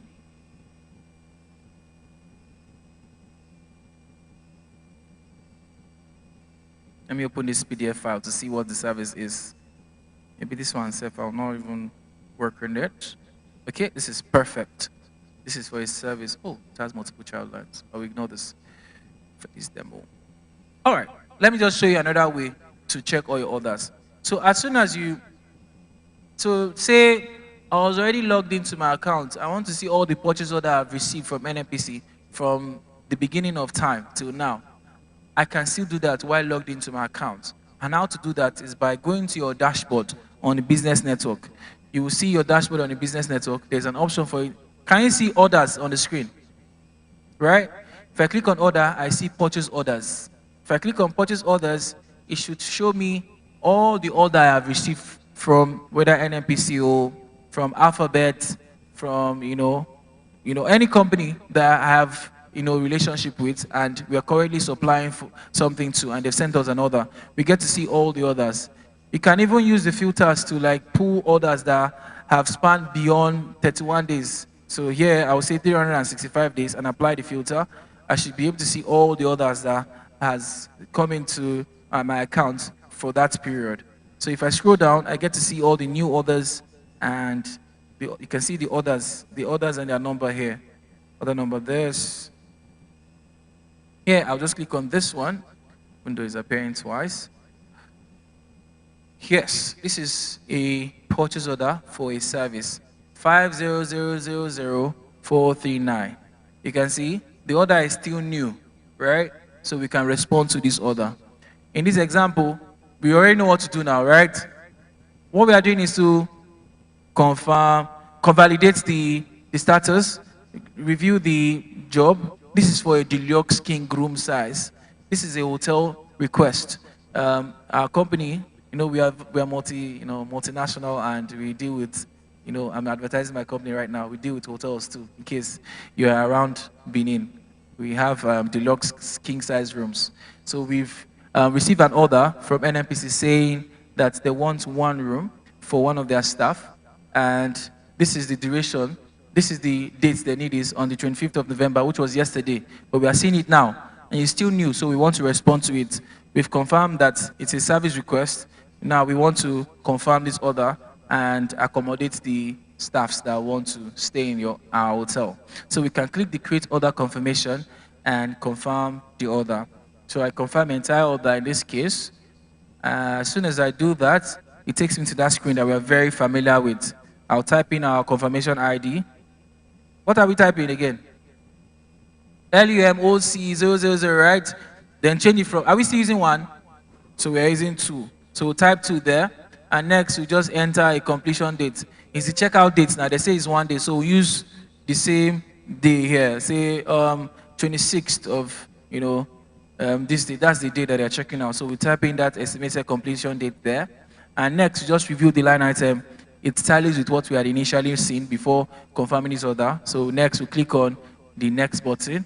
As soon as I click on the next button, I should now be taken to a confirmation screen. This confirmation screen is where I just review what I've entered. And finally, I can click on submit. I'm scared. All right. Maybe I hope I'm not goof. So, what happened to the order? Okay.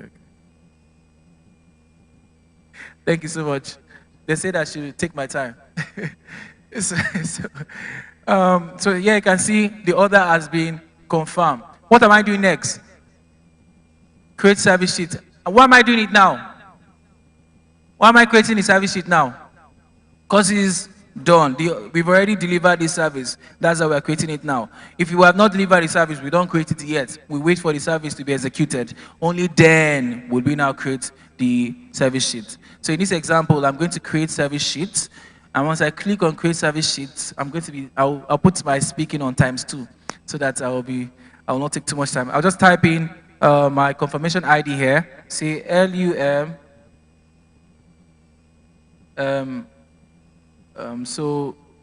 We're using OC for order confirmation, right? So we can use SES for service entry, right? So that you can even use the same number and change the serial number. It's fine, but we'll just use SES because we want to notify team members that anything that has SES attached to it is for service sheets. So I'll just quickly type that there and put 0001 in this example because it's the first one I'm creating for services. So I'll enter the service start date. It started on the 25th and ended on the 26th. All right. Is there anything speaking to the amount here? Can we see any amount here? I can't see an amount. So what do I do? Add unplanned item. You can see the add button is just there. I'll click add unplanned item. This is my favorite part because here I get to charge more than what is in the PO because our rate has changed. So we'll just type in the description is for an accommodation. I'll type it here. The unit of measurement is what? You can go back to the PDF. Is what? EA, right? So just go back to I type it here, EA. And the price. The price was $2,000. It's you that seen error. It's me. It's all I saw. So I'll just type in the $2,000 in the subtotal here, and cash out. So as soon as I'm done, I'll click on next, and it should take me to my confirmation screen. Oops! It's telling me that the amount is not. There's error. The service amount does not tally with what NNPC has sent to me. Oh shit! Hi. We'll try again another day. How much was it again, Seth? 180, I think it was 180,000. So yeah, I'll just quickly, just for today, we'll try 180,000 and do the same thing for the subtotal. He's saying the currency cannot be changed. That time I changed it, so he was telling me it cannot be changed. But don't worry, we'll try again. So 180,000 naira. And now I'll try to submit this again. Say next. Click on next. And if there's any comments, you can enter the comment there. Wow, it took me to the next page. So I can just review all the entries. Everything is fine. I can now hit the submit button. What happened to, it takes us to this screen here. If you want to print the file, you can use the print button and it will just show you an option for you to print it or print it as a PDF file. If you click print, it will just show you your file directory. You can just tell it, oh, you can see SCS 1, okay, LUM SCS 00001 and save. See, we've saved our file and we can now exit the service sheet creation. As soon as we exit it, it will take us down back to the order. And what happened to the other details? It's showing what? Service. That is how you can successfully create an order confirmation, do a service entry for a job you have executed, and also we've learned how to do an advance notice to tell the business that the item is on transit. Thank you so much for listening, and we'll take your questions. Please, can we make it louder? Let's appreciate our facilitator. Thank you, sir, for that practical and very detailed process on how to respond to our orders. We are taking questions now, please. If you have any questions. Any question? I'm not seeing any hands so far. Okay, I see one in front. Please do stand up, introduce yourself, and so sorry, sir. I missed out one very key information. It's very important, sorry. Sorry, but I can just sit down for a bit. Let me just add this. Now, if you default, remember when we were seeing all the others, the options, they were need by date, correct? And we're entering dates there. We are delivering a service. Say we did not deliver an exquisite service and it was poorly, the service was poor and the user departments are complaining about the service. NNPC have a module called Supplier Performance Management. It logs all the transactions, see the commitment date and the date the job was actually fulfilled. So if you're defaulting repeatedly, you can be delisted. So it's very important that we try to commit to the order the day that it was requested, and also our service that we are delivering also should be great service, so that we can always, it can even improve your preferredness on the system for every event that might be, you might be invited to participate. Say you've been doing an excellent job for the past 1 year and you're listed amongst, multiple suppliers. You are supplying the job at the same price, but we've seen your performance rating for past 3 to 4 years. It has been excellent. It helps us, justify your price and also, award accordingly, because we've confirmed that you do a great job and helps you, hits that contract. So that's why we always ask that you put that at the back of your mind, that this evaluation will be done every transaction you raise, you execute on Ariba. Every purchase order you execute on Ariba, every contract, you are being evaluated by your performance. So put that at the back of your mind going forward, because the team is they're actively working to, to assess that performance. Thank you very much. So I'll take your questions, sir. Please, thank you. Thank you, sir. Hold on, sir. The mic is coming to you, sir. Your name and organization you represent. Thank you. Okay. Mayor Gabriel is my name, Tesco Nigeria Limited. Yeah, in the first place, the goods supplies, we saw government tax attached to it. But here, the services, there was no room for tax. But eventually, we send that, and maybe after a while, government comes to ask for their money. What do you do? Is it not incorporated in this for the services? That's a great question. Thank you so much, sir. He has been listening very well. He saw even the minor details. Very nice. So yes, if you attempt to enter the gross amount, right, it will not allow you to submit this request. So if you notice, what I entered there was the net amount. without tax, because I know that, and when I know that the system is, we have our parent system that's calculating everything for us. In some transaction, you will see it rightly, spelled out there. But in some transaction that you're adding unplanned item, it may not be showing there, but we have it logged in our parent system so that we can submit it to the committees in charge of evaluating tax payment. So you don't have anything to worry about, sir. It's just the net amount you're entering there, not the total amount. If you even attempt to, like I did there, I used different dollars, it failed. So it would fail in some cases, but you can try again, sir, but it will fail. But that's what you should be aware of, sir. Thank you for that question. Please, next question. Thank you, sir, for the teachings. I want to ask, after creating or before creating your service sheet, is there no attachment? Because I've done some other Ariba work like for Arada and others. Before you can create your service sheet, you must have gotten your JCC or your work completion. Then before you can submit, you have to attach it. So I want to ask, after delivering job to an NPC, are they not giving us job completion certificate or work completion certificate that we can attach before creating our service entry? So I want to know about it. Thank you so much for that. And again, number 2, service sheet number is, the ones I've used, is automatically created from the system. But here, you imputed it. Please clarify. Thank you. I'll start with the second question. Thank you so much for that. So there's a system-generated service entry number. You are not seeing that here. If we go to the email, let me just quickly show that to you before, laptop is not, okay, quickly just show that to you. So you can see that they were sending me updates about this, all the transactions I've logged. Just let me show that to you. Okay, see, this is the service sheet number I created, LUM SES 100001. But in the transaction itself, I'm not seeing it though. Let me just quickly check. Ideally, it should be here as well. But be rest assured that each of them, it comes with the service, its own unique service entry number. Is generated after you create every transaction. Is there, right? So me, I did not see it. That's why I'm wearing glasses.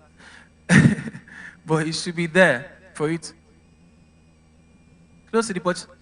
Oh, that's the one I entered myself. There's one that is created by the system as well. But it's there. Don't be worried about that. Just that we also expect you to track your transaction and document them. So that's why it's also required for you to enter a service sheet ID. But the system generates a service entry number also. That answers the question for the second one. For the first question, you were saying JCC. Yeah, so the entry you are doing would have to be accepted by an NPC. You understand? If you do a service entry and you submit it and the job has not been completed, it will not be approved. So the approval serves that purpose. You understand? So they will go through the job you've entered. They'll ask the department that you rendered the service to, confirm from them. Has this service been rendered successfully? And once you say yes, they would then proceed to approve the service entry. So that takes the place of your JCC. Thank you. Thank you. Next question, please. Good afternoon. My name is Arubi. I represent Ikengbesimi Ventures. Thank you. I want clarity on this issue of service sheet because we've received several appeals for months now and we've confirmed all our appeals, but we've not been able to attend to one service sheet because of that service sheet ID. It doesn't generate. We've not seen any of the POs or confirmation generate any service sheets. And if you attempt to impute, I don't know if you can, please. So have you been paid for any of these jobs? Yes, we've been paid for all. Okay. So I think I understand. I will take that with the team at the back. So we'll explain better to you why that is happening. We'll take that from our end. But I'm glad you've been paid because that's the important thing, yeah? So we'll go to the let me just take the next question. Yes, please.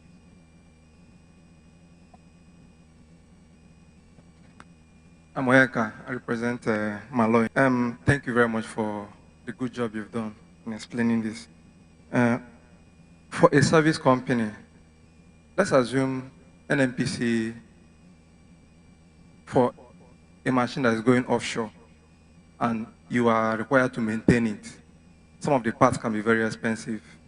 And then delay in delivery might cause an expensive downtime.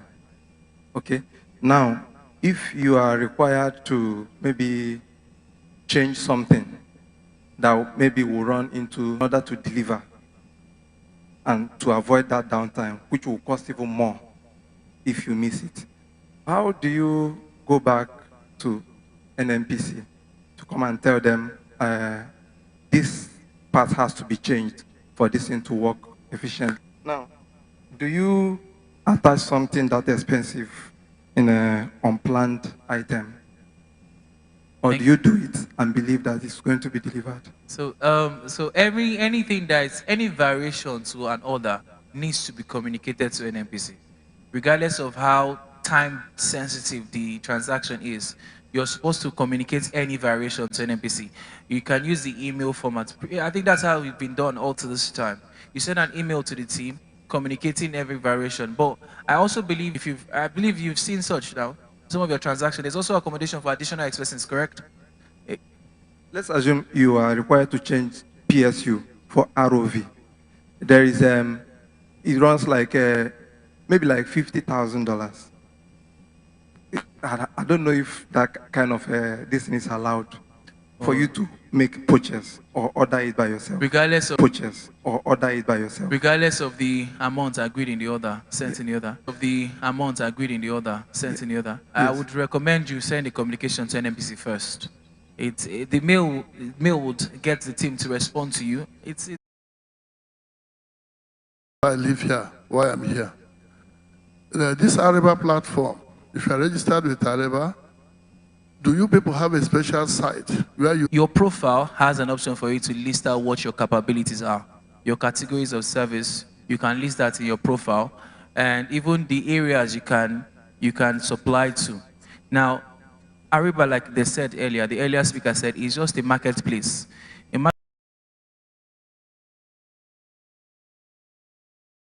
marketplace that anybody, any business can just come on there, post a discovery, asking to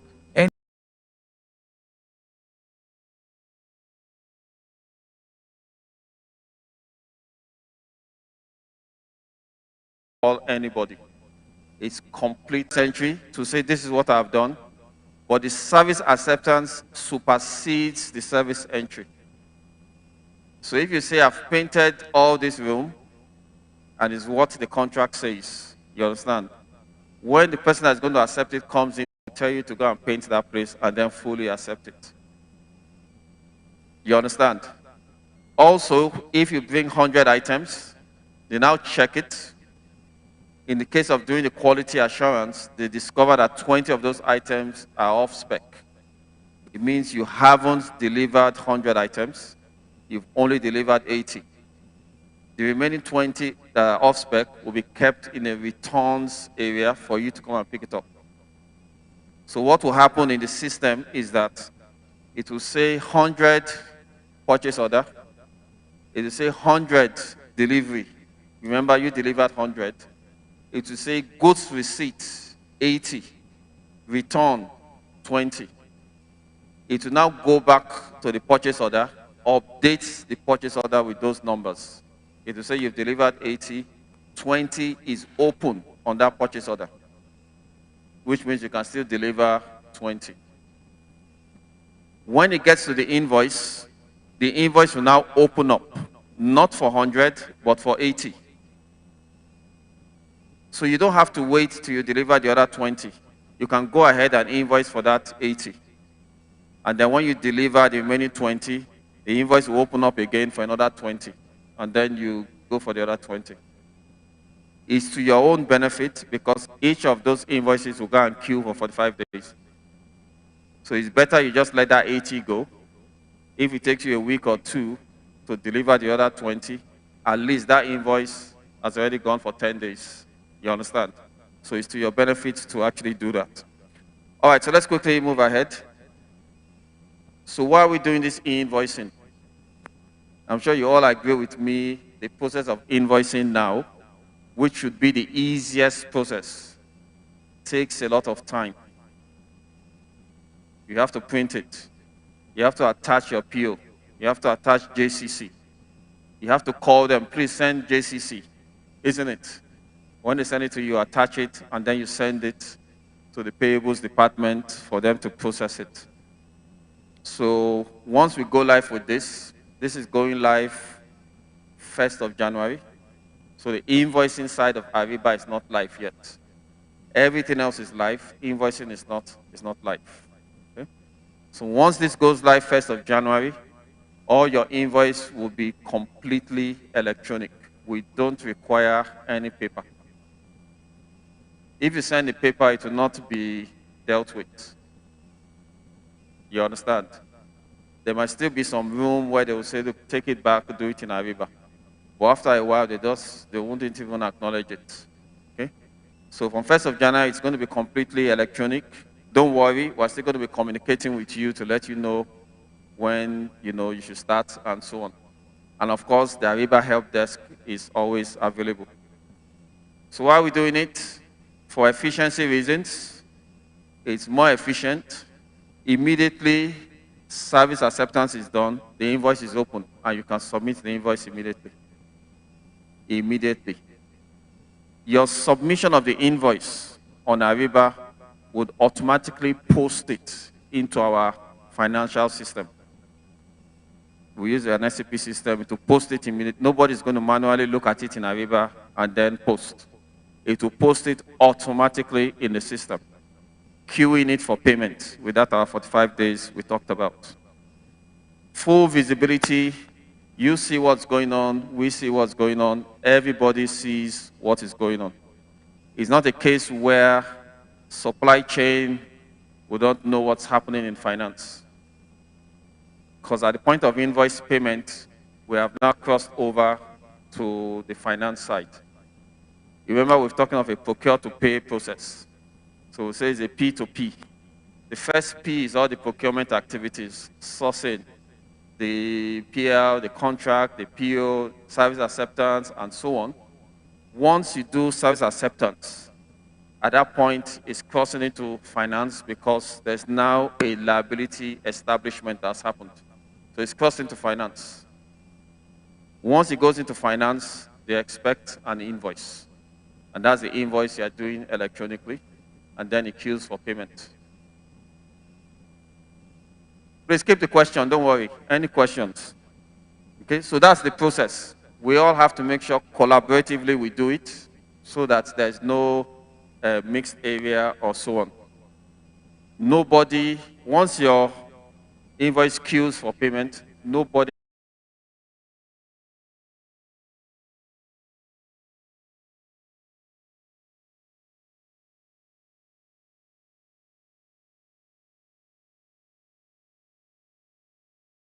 next, so you can see the next. The line item that's been receipted. Remember we said it's not from the purchase order anymore. Purchase order has now graduated. It has a service entry and service acceptance. That line item is a line item from the service acceptance. So this is the liability NMPC has now established. To say, yes, we've received this item. For now, with your compass by paper, it here.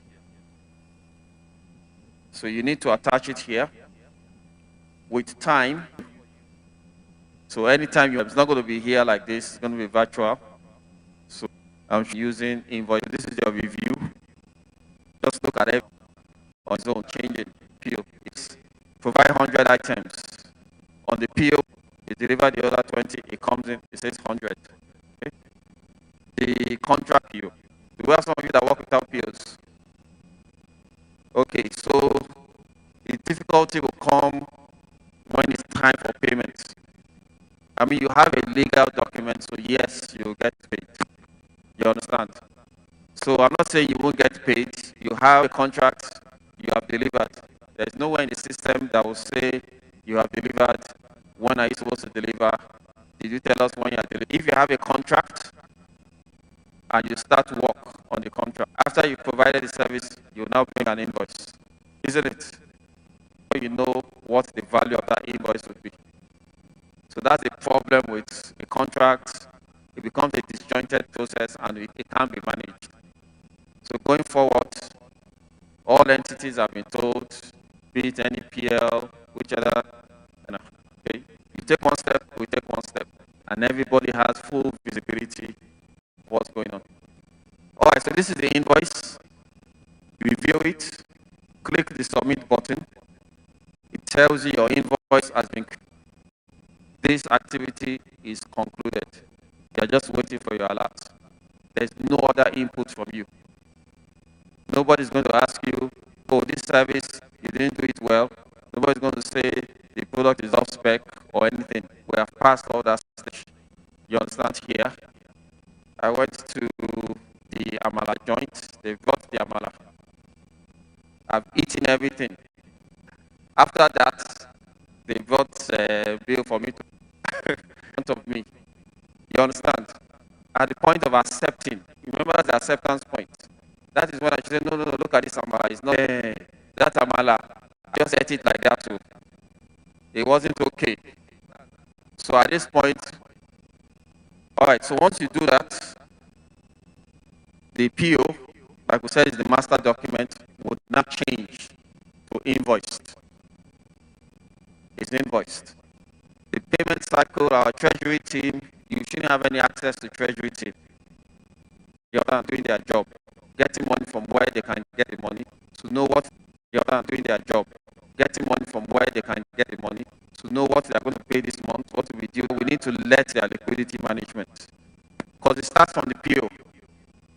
What the PO would do is it will create a commitment in our own system to say, look, we are committed to Madam. We've already done our budget clearance. We are now committed. She won a contract. We are committed from that stage, from the PO, even before your invoice comes in and it's saying 45 days. That's the only way we can guarantee payment in 45 days. Okay, so please don't call anybody. Don't let the system play out. When we come back again, let us know how it's working. The main thing is get the jobs. Once you get the jobs, let us see. If indeed you put in your invoice 45 days, you're not being paid. Okay? Let us know. Okay. So thank you so very much. Please, can we appreciate our facilitator, please? Thank you, sir, for that well-explanatory form of engaging the 1, 2. Thank you, sir. We're taking questions. Okay. See that man in white?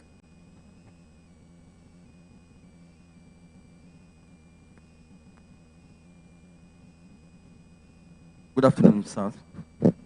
My name is Mr. Israel John. I represent an Evermec Energy Limited. So thank you for your presentation. But I have... Can we hear the gentleman? Thank you for your presentation. I have a question that bothers me. Because your presentation is please, can you speak a bit louder, please? Okay, your presentation is quite exciting.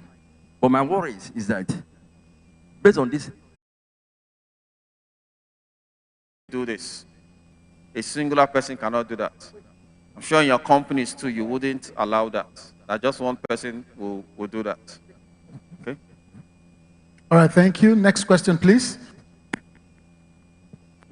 That are doing rendering services that are running contracts, and the contract will be for 2 years. And the document is the working document of the contract, which is the PO. They'll structure each. All right, thank you, sir. Next question, right in front. Good afternoon, everyone.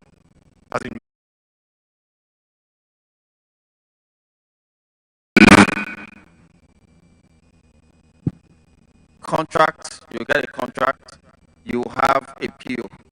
Okay? Now, if you have 10 people, 20 people from NNPC, each person will need to sign. Remember when we check out, we sign.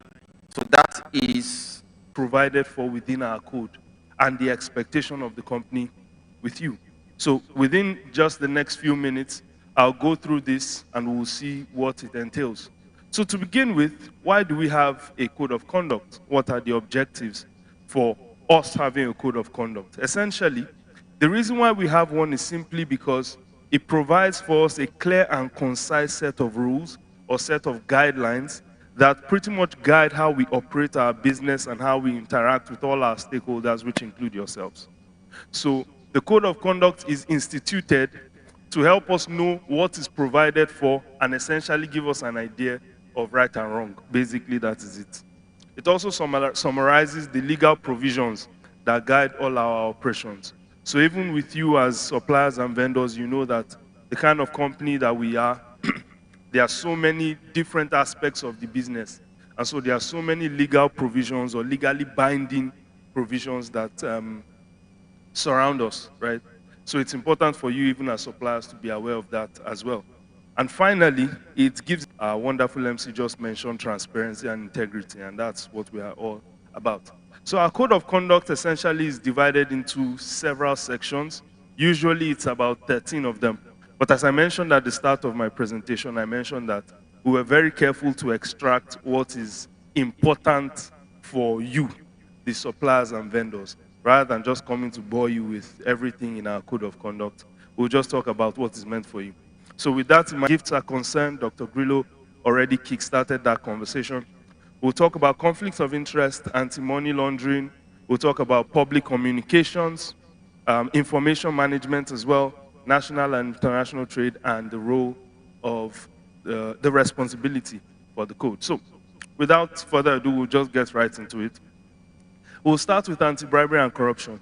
Now, anybody could say whatever they want about the company, and several of the things that you probably hear are not even true. What is true is that within the company, there's a zero tolerance policy for any form of corruption, whether it be corruption in terms of misuse of position for gain, whether it be any form of bribery in terms of giving bribe, receiving bribe, or even asking for bribe. All of those things are totally prohibited. The company also stands against any form of facilitation payment. Facilitation payment essentially is where there are routine tasks and you want to incentivize something a bit quicker. So like Dr. Grillo was explaining, when payment is supposed to be due 45 working them and you want to call them up and talk to them and perhaps even incentivize them to get them to do it faster. That's called facilitation payment. And it is totally, totally not allowed. I want us to also understand that when it comes to the code of conduct, there are several of these things where violations are beyond just us. Some things that go beyond civil offenses and they go into perhaps criminal, they will be reported to the appropriate quarters. So it's always best for us to dwell within the bounds of what is correct. So with respect to gifts and entertainment, and this is the aspect Dr. Grillo was talking about, and he mentioned a very, very astute example that used to be quite common, but now we are actually very glad within the company to be able to say that it's no longer as common, and we are fighting to bring it down to what you wanted in terms of your payment, and you want to show appreciation. As he rightfully said, please don't bother. It's your money. We've received the value for what you did in terms of the goods or the service that you provided us. The value of the money belongs to you. So you don't need to appreciate anyone, and it is totally not allowed. Now, also speaking of the kinds of gifts that are not allowed within the company, any form of cash gift whatsoever is absolutely not allowed. It's not allowed to give, to receive, or even to request for it. At this point, I think it's also important to mention that if you go to the NNPC website, you would see we have a hotline there for reporting cases. But even within ourselves as a company, we recognize the fact that it's important for people, especially inside the company. So if, for example, and this is the reason why I'm stating this, there are cases where there's an employee who is requesting any form of kickback, requesting any form of gift from you, or in this case, any form of appreciation. Perhaps they've told you, oh, this is how you do it so that we can call you next time, or whatever the case may be. Please endeavor to report each and every one of those people. Within the company now, we have very strong policy regulations that guide against any form of retaliation, that guide against any form of reprisal attacks. So you will be totally not only anonymous, but you would also be well protected. And in fact, by the time it's completed and our whistleblowing portal has gone external when it's outsourced, none of us within the company would even know who is reporting what. So we would even have no access to that at all. And all of this was done to make you trust the process of what we're doing. So back to what we were saying about gifts. It's also not allowed to give loans to an employee for any sort of favor at all, or give any form of personal services as well. All of these slides will be made available to you so you can go through all these details. Conflict of interest. So essentially, conflict of interest simply is when the interest of an employee, for example, myself, is at loggerheads with the interest of the company. So a situation perhaps with what's called a direct interest. Maybe myself, as an employee of NNPC, if I have maybe ownership position or management position in any of your companies, that would be a strong conflict of interest. There's also what's called indirect conflict of interest. Perhaps if I, who is an employee of NNPC, if maybe I have a brother or a sister that is holding management position in one of your companies, or maybe I have a very strong personal relationship with someone who is, in management or ownership position in any of your companies, that would also be a conflict of interest. Now, the encouragement is that in times like this, we encourage the employees, so the responsibility is not on you for that.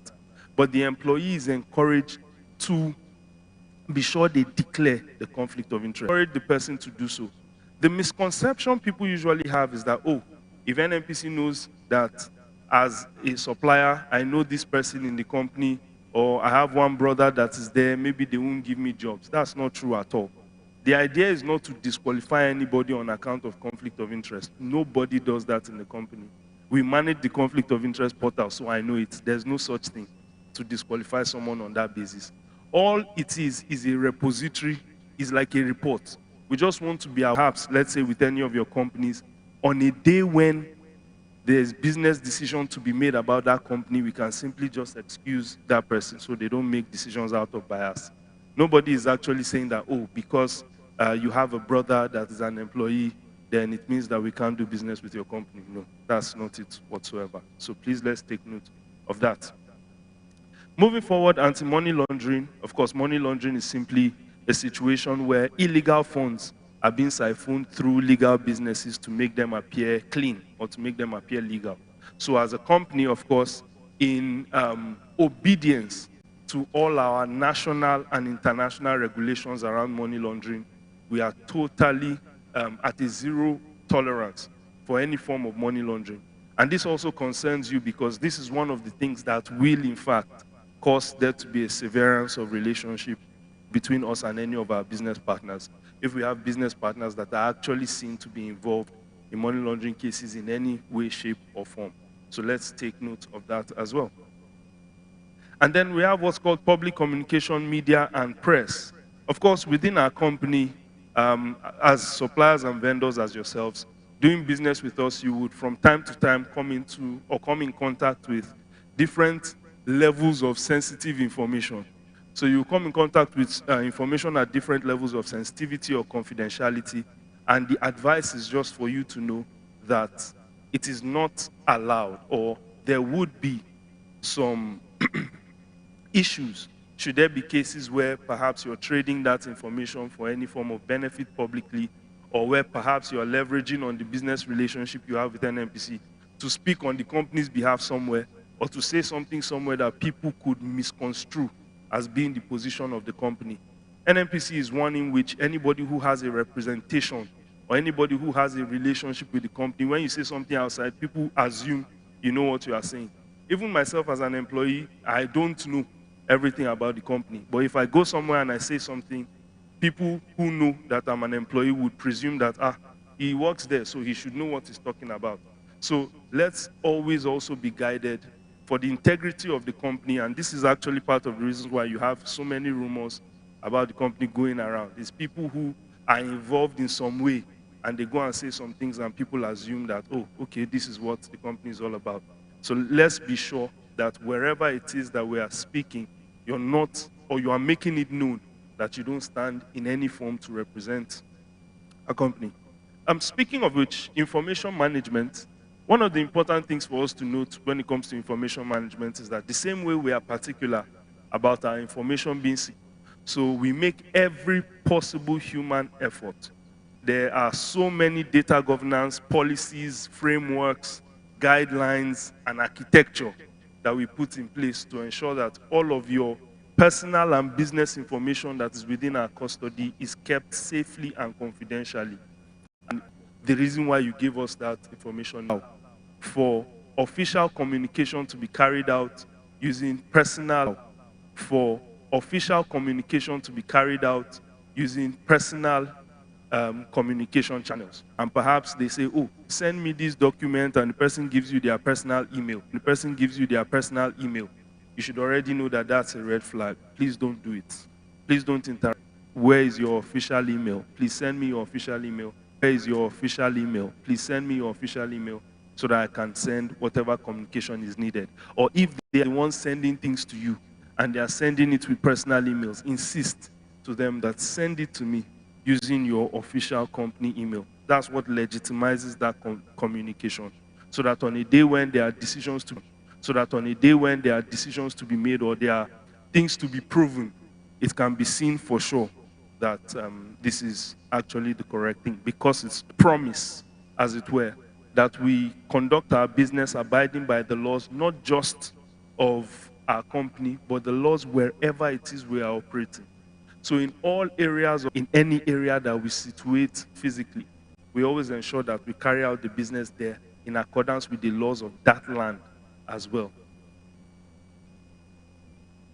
So with regards to the responsibility for the code of conduct, this is just saying that GRC, who I represent, we are the ones, we are the custodians, we are the primary responsibility for the company's code of conduct.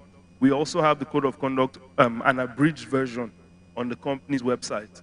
So if you go through it and there's anything that's not enough to read it, you also have to adhere to the policy. You do what it says. Thirdly, you seek clarification if you need any. Fourthly, you attend sensitization sessions like this one. So you're already passing this particular point. And then if there are any cases where perhaps in your interaction with different employees, you witness any non-compliance, you always take pains to report those things. Now, just for the next 4 or 5 minutes, I'll just walk us through what's called integrity due diligence. This is one of the extremely important initiatives within our company right now, particularly as regards our business interactions with our suppliers and vendors.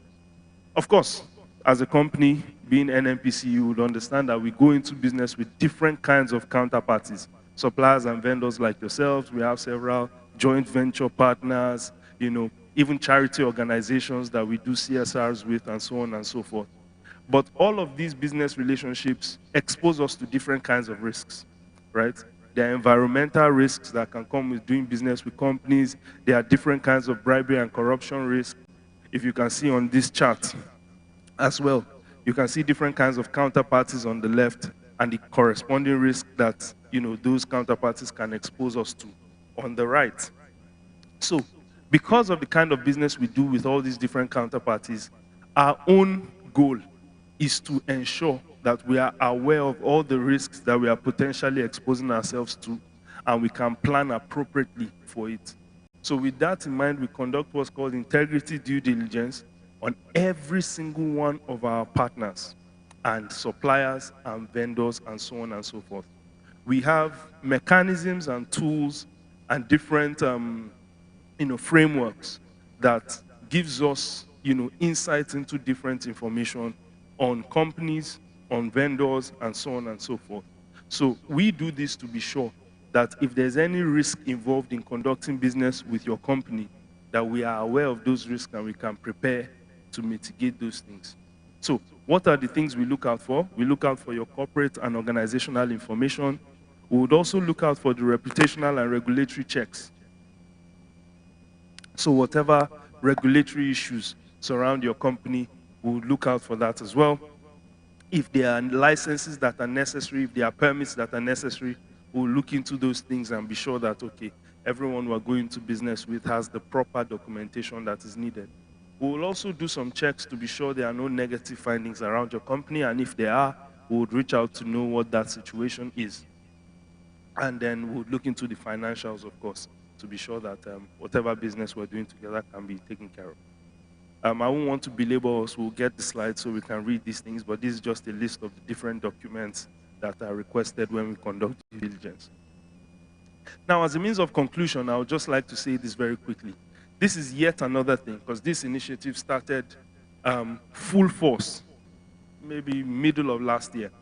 And one of the things that we discovered, particularly coming into this year, which I think is important to state, particularly to suppliers and vendors, is that many people took the integrity due diligence process again as a means of disqualifying vendors or suppliers or business partners. It's not true at all. Again, it's just our bid to understand the risk we're going into. Every company has a risk threshold where they have categorized their risk, they know their risk appetite, and we know ours. There are certain amounts of risk going into business with companies that we know we can take, and if we can take it, we will, and we're fine with that. The only time when there will be companies that we disqualify are where the risks are beyond what we are able to take or what we will be able to handle if it should crystallize. Then we would have to see their relationship. Company that there was a civil case or there was a criminal litigation case, can you give us an idea of what was going on, what happened, what was the case? And you will have a chance to walk us through all of that. So that's pretty much what I came to present to you. Thank you very much. Please, can we appreciate our facilitator, please? Any question? Any clarification you need concerning code? All right, on that note, please put your hands together for Mr. Sylvester. Thank you so very much. Okay, I want to ask a quick one. Have you learned anything today? Are you sure? 2026.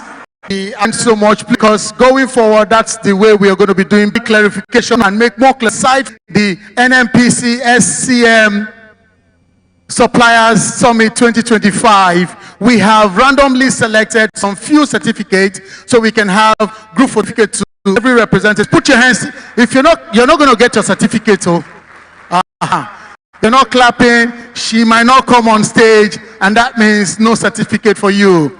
Please keep going. Let's keep going. It's time to collect your proof that you were here at the summit. Because if you don't have evidence, you can explain tire. Have you noticed so? All right. Thank you so very much. Please put your hands together for Dr. Adenike. I'll call on the first recipient of the certificate, Rita Penok Express, I think Enterprise Service, I guess. Rita Penok, are you here? Rita? Okay, probably she's gone. Marked Nigeria Limited. Marked Nigeria Limited. Are you here?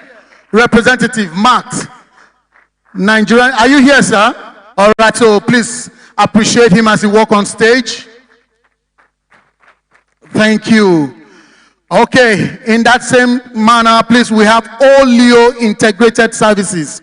Oleo Integrated Services. All right, so we have him coming behind. Please appreciate them as they come. Thank you.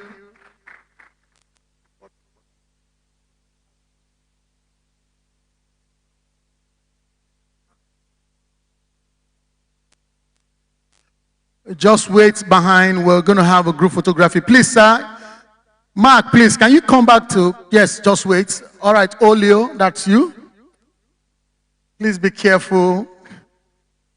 Dominion Services here. Okay.